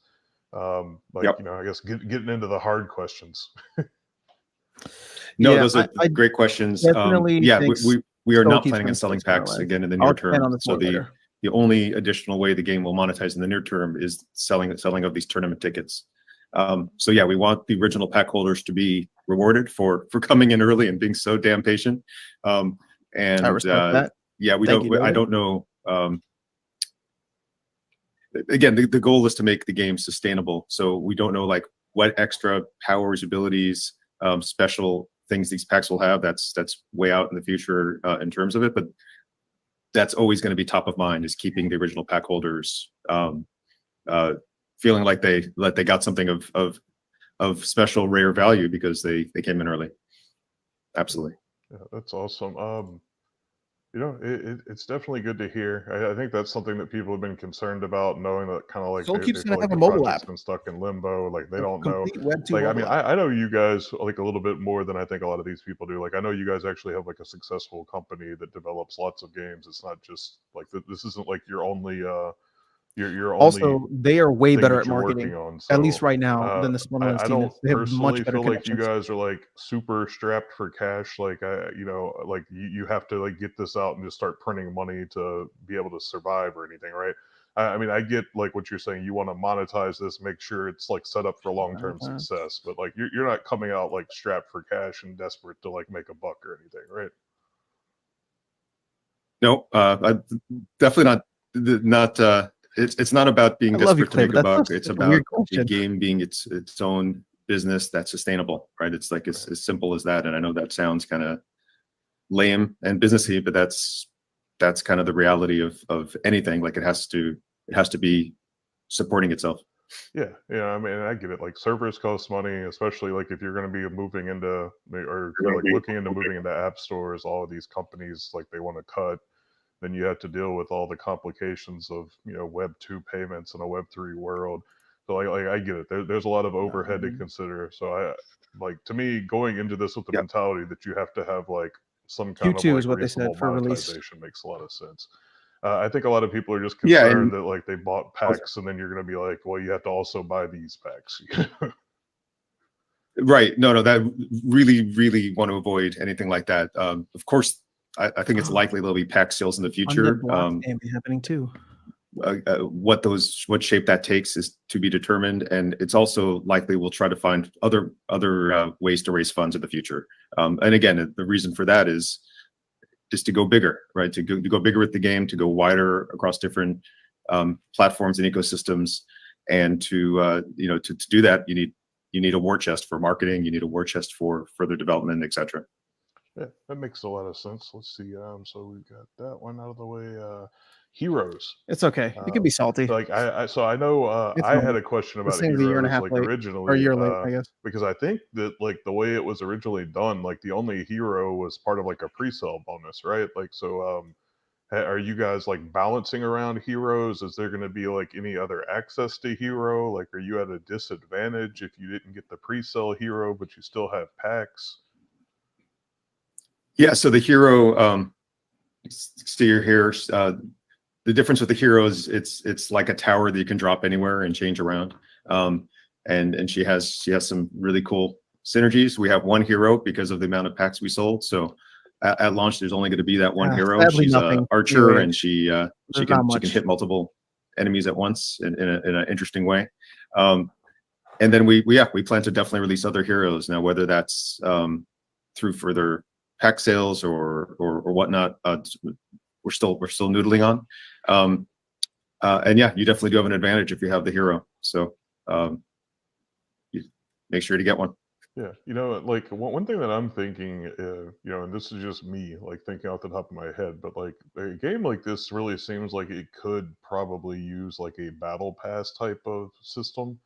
Like maybe especially like if you're trying to monetize tournaments and stuff, perhaps there's like some sort of battle pass where you pay like X amount and you get so many tournament entries. Maybe like that's a good way to like boost promos. Like if you have to do a new like maybe like there's a new I feel like hero Clay that is like you watching the can only comments get from our like video. doing the battle pass, and it's not Nobody just there straight talked about money. Battle Pass, Like but there's you some guys play did. involved. Yeah, I mean, you guys have a lot of That's funny. opportunity to do things different than just like the way that we've been doing things with Splinterlands, and I think personally, like I'm excited to see what you guys come up with because it's like seeing a different approach that can also tie back in. I think there's a lot of opportunity for just attracting different types of players and just giving different entry points into this ecosystem that can have different benefits. 100%. Yeah. So Battle Pass is very much in our tool belt. And what's cool about Battle Pass is you get stuff even for free, right? So if you don't want to pay and subscribe to the Battle Pass or pay the monthly, whatever it is, the seasonal fee or the monthly fee, however the case may be, there'll be some free stuff too you can earn. So yeah, we love Battle Passes as a mechanic that just gives a lot of value to people that want to take advantage of it. That's awesome. Let's see. So I know they asked about the white paper. We already touched on that. I just want to try to make sure I'm catching everybody's questions. Yeah. Some of these I gathered beforehand. Let's see. So we touched on future sales. We touched on Splinterland cards. Like I said, I felt like a lot of Yeah, this I was think just Clay's going to been a kind of great like DAO come manager, up during the actually. natural conversation. Have I you wish guys Splinterlands talked would to do a any of Battle like the Pass too. third-party tools that like I guess do I things don't for know. I don't know, Splinterlands? Like, man. are you guys familiar with Peak Just Monsters makes or sense. That's Splex like or one like thing I would actually Splinter buy. cards? Do you But I think it's guys? too much work for the I want to creative team, say I according think to Nate. Splinter cards might actually track Nightmare packs. I'm not 100% on that, but like these like third-party developers are usually like really quick at integrating with Splinterlands, and I mean they can. I don't know, like to some extent, they almost have like in the past like picked up the slack in some areas. Like Peak Monsters was the first big market that like would allow you to do things like buy more than like a single card at a time and stuff like that. So it's like usually like they'll find ways to like boost your functionality and make your game better. Like, are you guys familiar with these guys, or have you talked to any of them? Yeah, great question. I mean, I haven't enough members of our team have, but it's permissionless, right? This is all out there. It's on Right. literally the same code, the same. It should almost be copy and paste code and just putting in the new IDs. So Peak Monsters, we would be tickled if they, included the Soulkeep NFTs once they're out there. There's no reason they shouldn't. And to be clear, at launch, even even the existing market is going to be the existing Splinterlands market. So the UI to buy the NFTs, to sell them in a peer-to-peer fashion, to rent them, will all be right now on top of the Splinterlands platform. That's one of the things that they've been kind enough to provide us, and we're very, very coupled and have a very strong relationship, obviously, with them. So anything that works for Splinterlands should work for Soulkeep. That's awesome, and I'm sure, like I know some of these guys. I'm pretty sure they're probably already thinking about it. But worst case scenario, I'm especially with like Jarvie and the Peak Monsters guys. Like I've got like a decent connection with them. Like I can probably reach out. If we need to touch on anything there and try to figure it out. Let's see. Are so tournaments? The Are they going to reward SPS? Because like I know like that's one of the things whenever we get into kind of like tying in with the DAO. Like the DAO has like basically apportioned some percent of like SPS to rewards. Are you looking at like that's what the tournaments are going to reward as SPS, or is there like basic gameplay or? Yeah, so you'll win other things. There's these ideas of these things called souls, which you use to advance, which are basically not they're basically soul bound. They're basically just a non-chain currency. You could win packs potentially as well. So there might be some packs set aside that could be won. But the main reward is SPS. So we have an SPS pool. But back to my comment before about sustainability, the whole idea is to think about beyond that, right? Once that SPS pool is gone, or if we want to make that pool bigger, how do we do that? And to do that, we need to make the game bigger. Yeah, and that's one of the other things too. This is something that's like kind of like been on my mind. And I obviously like I've never talked to you about this, but just throwing it out there, like, we're starting to see like the Splinterlands company synergize a lot more with the DAO. Well, essentially like we're the governance token for Splinterlands, and we provide the rewards for like the gameplay and stuff. Is that something like you're thinking about? Like, is there any maybe like future collaboration there between like the SPS DAO Nice. and Soulkeep? I don't Bitcoin want Sig, to, I just don't think they have the I resources to don't do a want to like battle get into pass. all your funding Sadly, stuff because I mean I know it's a like lot. like a lot of top level discussions probably going on, but like for example, the Rebellion pack sale that Splinterlands is doing right now, like basically the DAO put money up front, and then like we split the revenue going forward. Does any of this sound like stuff that would be interesting to you guys to consider at some point, or? $1,000,000%, yeah. And whether it's the SPS DAO or our own DAO, we're definitely probably a few Own DAO. a few beats away from anything as large as that, just because of the Oh my God, they're going to launch their own again, need to token. prove sustainability first. But yeah, I absolutely love that model, where it's community driven, community funded, and then community, all the growth is really at the behest and driven by the community. So absolutely love the model. We need some mechanism in place of our own to do that, but in the meantime, There might be an airdrop we'll for try to work holders and Soulkeep with pack existing holders. DAO This could be a structures new that are there. token. Okay, I think we covered all the questions that I saw, but I'm watching chat, so if you guys want to ask anything that I missed in the near term, Notes, I won't have I'll a let 5-page takeaways. David just keep showing us like his presentation that he's got going on, and I'll let him know if I see any questions pop up. Yo, it's a 24-page thing. Can you just share that? Is this like the Here, like here's the white the paper you're card working on, or combining is this thing like a post? that you were asking for. Yeah, so this is a combination of a FAQ, which we definitely will put out when the game launches, and some subset of it as the white paper. So it'll go into kind of discrete detail of how all the mechanics of all the math, all the economics work. It just blacked out for me. But and then obviously just simple how to play stuff. I do see that there's a question about if there will be the actual stream like just a blacked new out too, so roadmap. it's not us, Because, it's them. clearly, like I guess like the original roadmap kind of got like There we go. Okay. pushed by the wayside. And I see somebody asking if you guys are planning to like release your own token, or like will Soulkeep have a specific token at some future point? Obviously, like we don't have to get into like logistics or anything. Clay, if you're these things are, watching like, on your this mind, or... chat, blink twice. Yeah, so let's take them one at a time. So the on the token, definitely too early to tell. It's really going to depend on the growth plan. And as far as the growth plan and the roadmap, one thing I think we made a mistake on is trying to plan like almost in a waterfall fashion, this feature followed by this feature followed by this feature. Instead, what we'd like to put out is more like a roadmap that doesn't have dates, but a roadmap of ideas. We are talking about tokens here. Ideally, even involve the DAO or some community voting mechanism for what people want the most and care about the most, to help guide us on what we do next in a more agile fashion, right? So that we're always releasing, we're always putting stuff out there. Obviously, for the first few releases, the whole goal is going to be about rebalancing, looking at some of our assumptions on how fun the game is, and how the economy works versus the reality, which never matches the model, right? So the core focus after release is going to be getting the game really tuned 100% properly. And yeah, and then from there, things like Battle Pass, things like multiplayer that's more synchronous.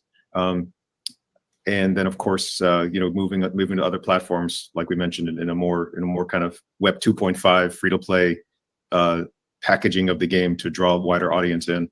That's all on our mind. We don't have dates for them. It's all going to, frankly, depend on how the game does. Yeah, that makes sense. You don't want to like go out being, I think it's good to be ambitious, but I think it's good to also be realistic, right? Because you don't want to just like sell pipe dreams or anything like that. Like let's go out, see if people are playing it, see if people want more, and if people want more, give them more. Like it makes a lot of sense to me. Exactly. Will Soulkeep have its own Discord server?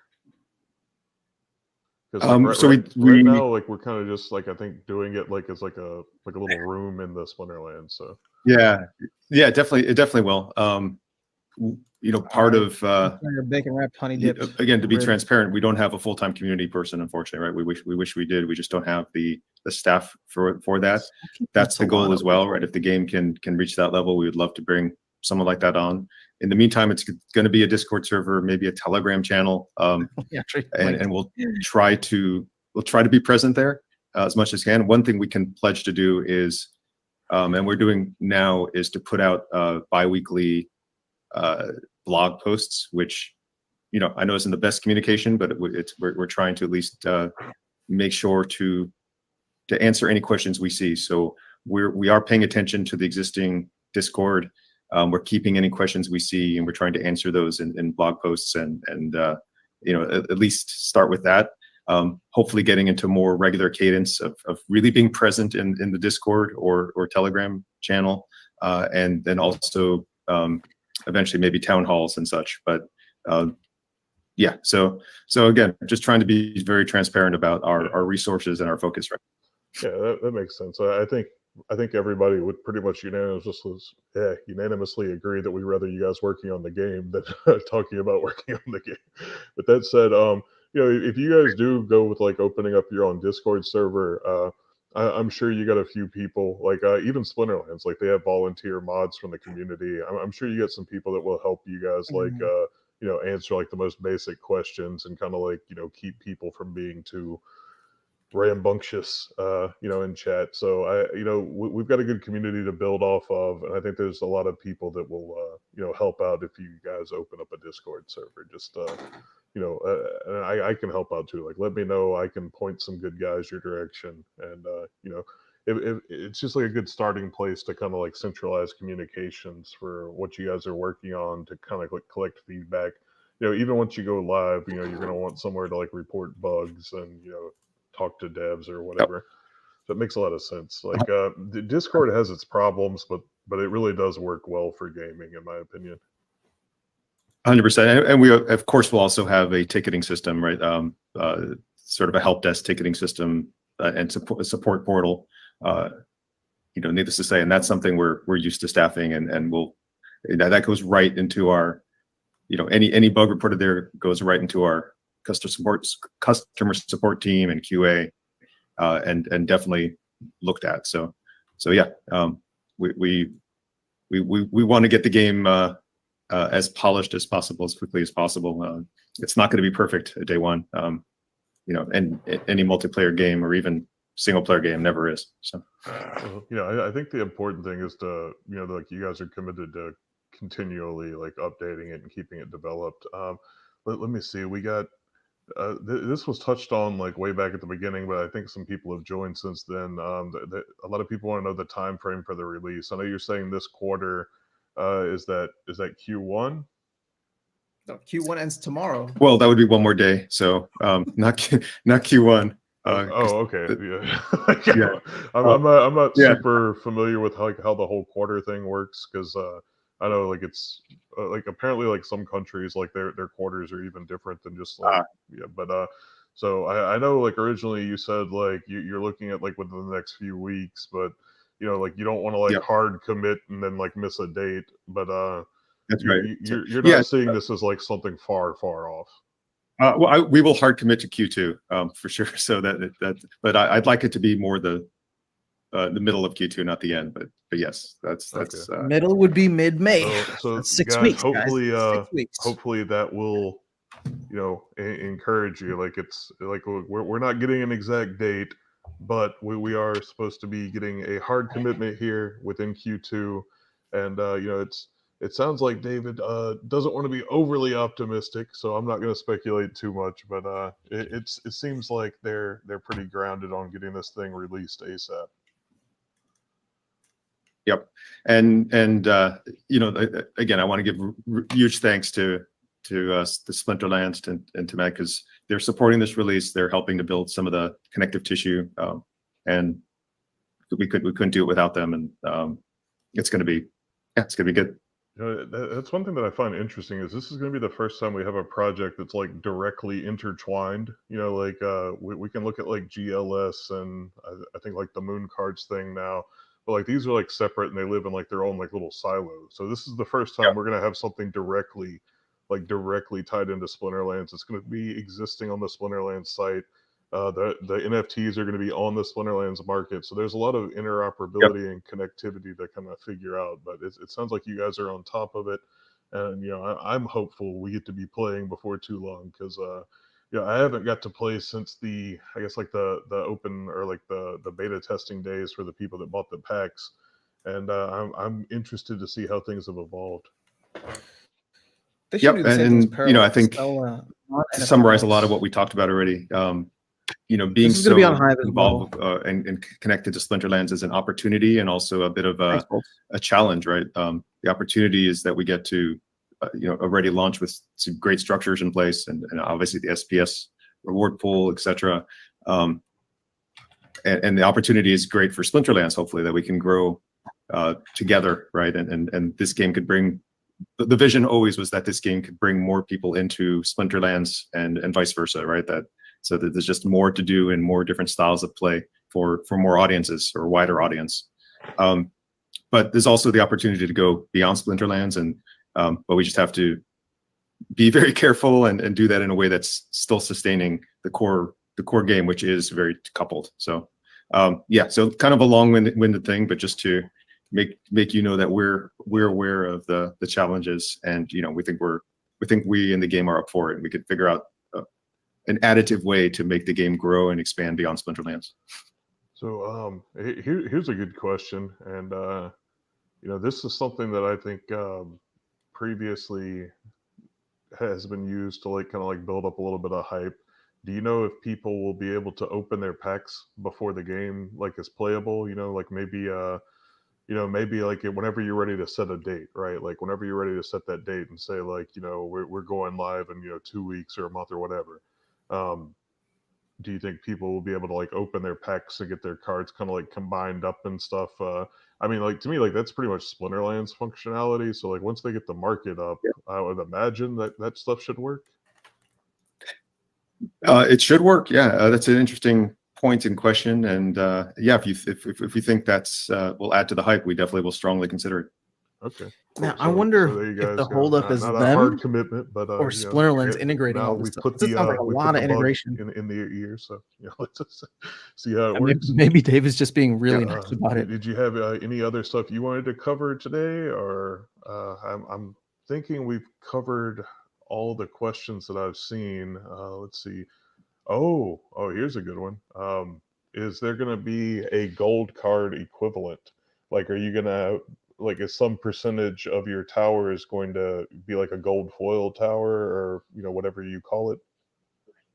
Yes, it is. We're actually calling it gold foil just to be in line with what folks are used to, and it'll be similar kind of rarities. And yes, that'll be part of it. We're not clear yet if having a gold foil will give you outsized gameplay advantages, but it'll definitely give you earning advantages. It'll be on Hive. That's the way that Splinterlands approached it. And I think it makes the most sense. You don't want gold cards to be broken overpowered, but if they do have an earning benefit, then that is there is the extra value incentive there. Yep. Let's see. Well, Lewis, we already touched on that. Whether they release a token or not is going to basically be tied to the success of the project. So we, Yeah, but no, right now, no plan to do it. Soulkeep Obviously, that's a airdrop whole 2025. other I'm layer of calling it complexity. now. yeah, Soulkeep like I mean, airdrop basically, like if the 2025. project goes gangbusters and everybody's like Soul Keep, give us more. Like maybe that's a future discussion. But let's see. With SPS nodes eventually going live, uh, will Soulkeep use SPS chain? I don't know if that's really a question for you. It's more like I mean, all SPS Yeah, I interactions mean, should be they're not going going to do through it the this year, SPS but I chain, and think if the Soulkeep game is is rewarding even just remotely FPS. Like, successful, they I want to guess be like their in own some operating way, thing. So they'll like probably it'll probably offer be tied to it. rewards in their own token in Yeah, I addition think to that's right. But SPS. yeah, I don't. That That way doesn't. you can That's not help stuff that our determine the engineers future are touching Yeah, right now. of yeah. I think Soulkeep that's more of like a Splinterlands question. Let's outside of see. SPS. It's That's my guess. available in This is pure Arcade Colony speculation. would be a Nobody more take that and natural run with it. platform for Soulkeep. Uh, Well, no, I would say no, but I mean, I'll let David answer for himself. But I mean, like Soulkeep has been designed from day one to be part of Splinterlands, correct? Yeah, but just like we talked about, Epic being potential store, there's multiple folks trying to be the quote unquote Steam of Web3. We're talking to a bunch of them, and if there's an interesting kind of distribution advantage in partnering there, we will strongly consider it for sure. I mean, and any game would be stupid not to. So it's a cool way to again to widen the audience and bring more people in, both Soulkeep and Splinterlands. Yeah, I know people had asked before about like whether or not we would see like Splinterlands, moving into something like Epic. It's like it's so complicated whenever you start getting into the intricacies of this stuff because I think a lot of people don't realize just how not conducive to Web3 these Web2 companies are. Like even the ones that are putting on a good face, like even Epic that's like, come here. I think that's more just as like a alternative to Steam since Steam is so against it. But now whenever you start working with these Web2 companies, you got to deal with things like chargebacks. Like there's so many like different levels to you got I to be able disagree to with deal with Clay like, on well, this. what do you do if they like Every ban other major accounts? game How do you set up is going wallets to for these these top Web2 Web3 accounts? or It's 2.5, like whatever you want to there's a call lot it. of complexities that I think a lot of people don't realize, and to me, especially when you get into the financial stuff, right? Like Getting a couple for example, if chargebacks you're selling an in NFT exchange or for like a like pack of millions NFTs of that has a players set getting access to price, your game whenever is you sell there's no on these comparison. third parties, you're taking a cut from that, which has its own issues. But whenever you get into dealing with things like chargebacks and like now the NFTs are out there, it's like a point of attack. So it's not just like a risky business move. It's like a point of attack on your entire like Web3 economy if people can go in and like buy packs with cash and then charge back on you in 6 months and these NFTs have been sold. So it's like Yeah, there's it's all some sorts. Right. There's all sorts of weirdnesses there, and it's even unclear if you sell in the secondary market peer to peer if you have to pay a tax yeah. on some of these stores. So, but I think the bigger thing with these stores is you're appealing to non-degen audience, right? It's folks who you have to have a game that's fun and immediately playable and appealing to people who are gamers in the mass market and not Web3 gamers, right? And the nice thing about Soulkeep is a lot of the design has that in mind. So a lot of the onboarding and the original flow should appeal to gamers of all stripes, and that's kind of the goal. So yeah, we think it's very, very viable for it to go wide. Yeah, it's something that, like I personally, like I've just spent a look around the Web2 problems and the Web3 ecosystem. So I'm glad you guys are thinking about it. Let's see. Well, we already touched on heroes. At launch, it's just going to be the hero from the pre-sale, but they are like looking into options for more. I don't want to keep asking you the same questions. I'm just touching on audience stuff here. Can we assume that there will be interactions with Splinterlands main game? Like this is actually interesting. Do you see like any maybe like future potential to where uh, man, I think it would be like impossible to try to balance this with like every card, obviously, because there's like No, I thought this was over. I think like 700 or 800 Still now. asking But questions. like, do you see any way that like maybe you'll have like Splinterlands characters as heroes in Soulkeep? Like maybe maybe you can get like a Grum that's like the big melee guy that'll stand in the middle with his hammer and just like start like whacking at people, or maybe you can get like a mage or an archer. And do you see any potential for Splinterlands characters making a crossover? Yeah, I mean, we haven't had a lot of discussions along those lines, but I think that'd be cool. We love a lot of those characters. It would have to fit the gameplay balance and as well as the lore for both games. But yeah, I think there's a lot of overlap, a lot of potential there. And potentially even with other games too. Yeah, that's interesting. Like I would. That's one thing that like I've always was like kind of hoping for with Splinterlands, is that maybe we would start seeing some crossovers. And I mean, so far we've got we got Waka Flocka. Just wait until April. But, a lot of I would like to see. portfolio rebalancing. I was really hoping we would get a And, Spawn card, because I think there was like some like early stage discussions about trying to get Spawn. And like a I think all the Spawn options card are in set to expire Splinterlands, today. but I don't think it panned out. Man, like it would be really awesome to start seeing like different brands kind of tie into the ecosystem. Let's see. So that touches on the character question. And again, and just to muse on a completely just there's no plan to do this now, but right, the nice thing about multiplayer is having things in your game and in your map that are a little more user generated, a little more on the skins side, where it becomes appealing. So even if there's no big gameplay change or big balancing change to having some other characters or elements from other brands or other games, right? Like having them in there as a cosmetic has proven popular, and I think there's some fun stuff to do. But the game has to be big first, has to be fun first, has to be just a great experience first before any of that can happen. Makes sense. Let's see. We got a question that says, "I played the game in testnet and loved it." So that's a good question. Oh, thank you. Let's see. This one. Do you plan on another beta test, or are you guys just going to like get this thing launched? Like, what I was actually just going to address that before you even asked the question. So, yeah, I think we absolutely will put out another beta test. Unclear how open or closed we'll make it. We'll talk about it, but that just even as a technical test, as a way to experience stuff before opening up the token side where things have to be perfect, right? So even as a tech test and making sure everything's working and everything's flowing, absolutely, we're going to do a beta test. So that'll come, even sooner. Okay. Okay, and onboarding. My new timeline are you planning is for like beta like mid-May, like a free to play kind of like version where people can come in and like try out the game before buying packs and stuff like that. Absolutely. So we have a lot of games do this now, what are called like starter towers. So they're essentially level 0 towers and level 0 spells. You'll be able to come in and play a couple of the levels, understand the game, and then kind of decide if it's for you and you want to start getting packs and really playing for realsies. Awesome. I know we're coming up on about an hour, and I don't want to monopolize too much of your time today.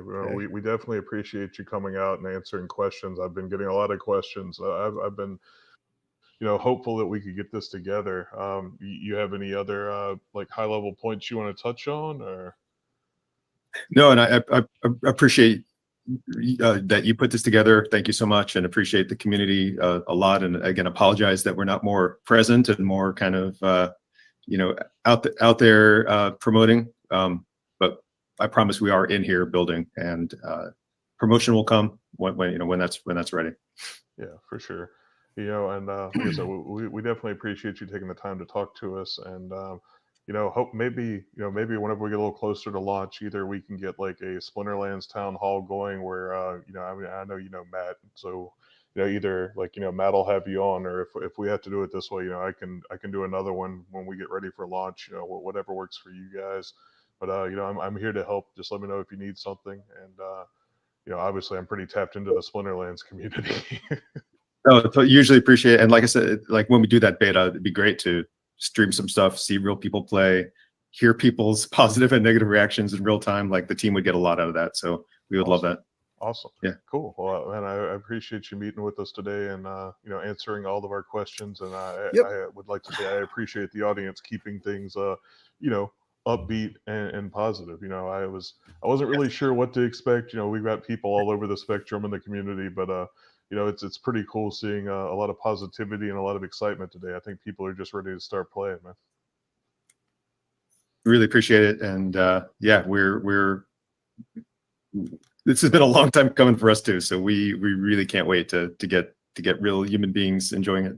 Awesome. Well, we appreciate you, man, and thanks for taking the time. I'm gonna go ahead and log off the stream. So thanks for you guys coming to join us Have a today. good And weekend. hopefully.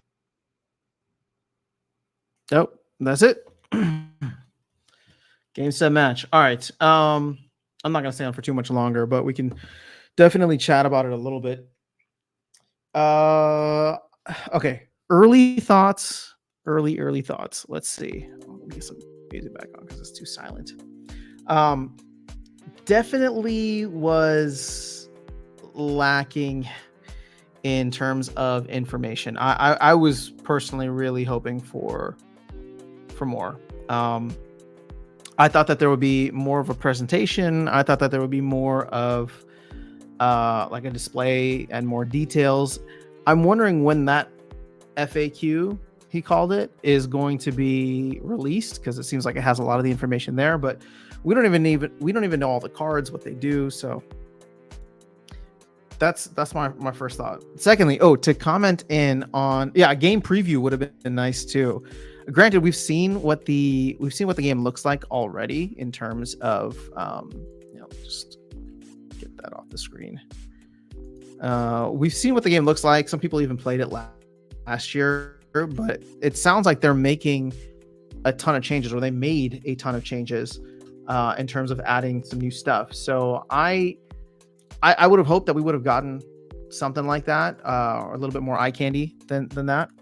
Doesn't seem like that is the case, though. I said earlier that Soulkeep is going to save Splinterlands. I believe it. Still, as disappointed as I am maybe sounding right now, I still genuinely believe that. Again, I'm being a little facetious, right? But the main reason that I'm very excited for the launch of Soulkeep, and therefore frustrated that it's continuously not coming out as quickly as we were hoping.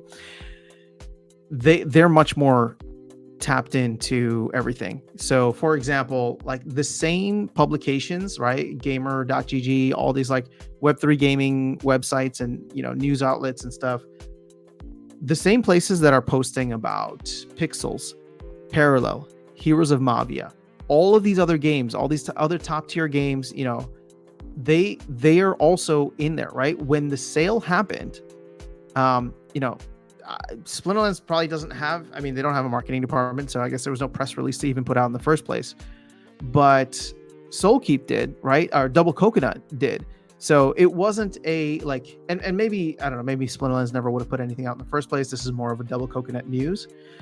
But there was an article in there about the sale, and it talked a little bit about like what the team had planned and all that, which is really cool and exciting. And like I said, Splinterlands has been launching stuff since last year, right? It's been launching stuff for a while. But when Matt took over, Rebellion came out, which was a new core set. Land 1.5 came out. There was no coverage. There was nobody talking. No gaming journalists, not even like just a little thing here and there to say like, oh hey, there's this game called Splinterlands, and then they just released their land expansion. Oh, there's this game called Splinterlands. They just released their 5th core expansion, right? Alpha, Beta, Untamed, Chaos, and now this. Yet, just a simple sale to Double Coconut got them an article in Gamer.gg. Not only that, shortly afterwards, Gamer.gg or one of the other publications did an interview with David, asking him directly, a bunch of questions about it and their plans and long term and all this stuff. So they're much more tapped in to the marketing PR circuit, whatever that is. So in that way, I think that this game can pull in way more people than Splinterlands. Now, Splinterlands, they want to get into the mix, right? They want to get into the mix. They want to hire a good marketing team. And hopefully we'll start to see that later on this year. I have a lot of, I don't want to say confidence, but I have a lot of optimism for that. So there's that, right? There's that aspect of it from a PR standpoint. Secondly, they are doing the Web 2.5 model. Splinterlands does not want to do the Web 2.5 model where you offer a free-to-play version, essentially. And they're going to have not just a free-to-play version, but they're going to be in the App Store, Google Play, and Apple, right? At least that's the game plan for now. And if they're having conversations with Epic, my guess is that they'll probably just put a Web 2 version, right? A Web 2 desktop version on there as well.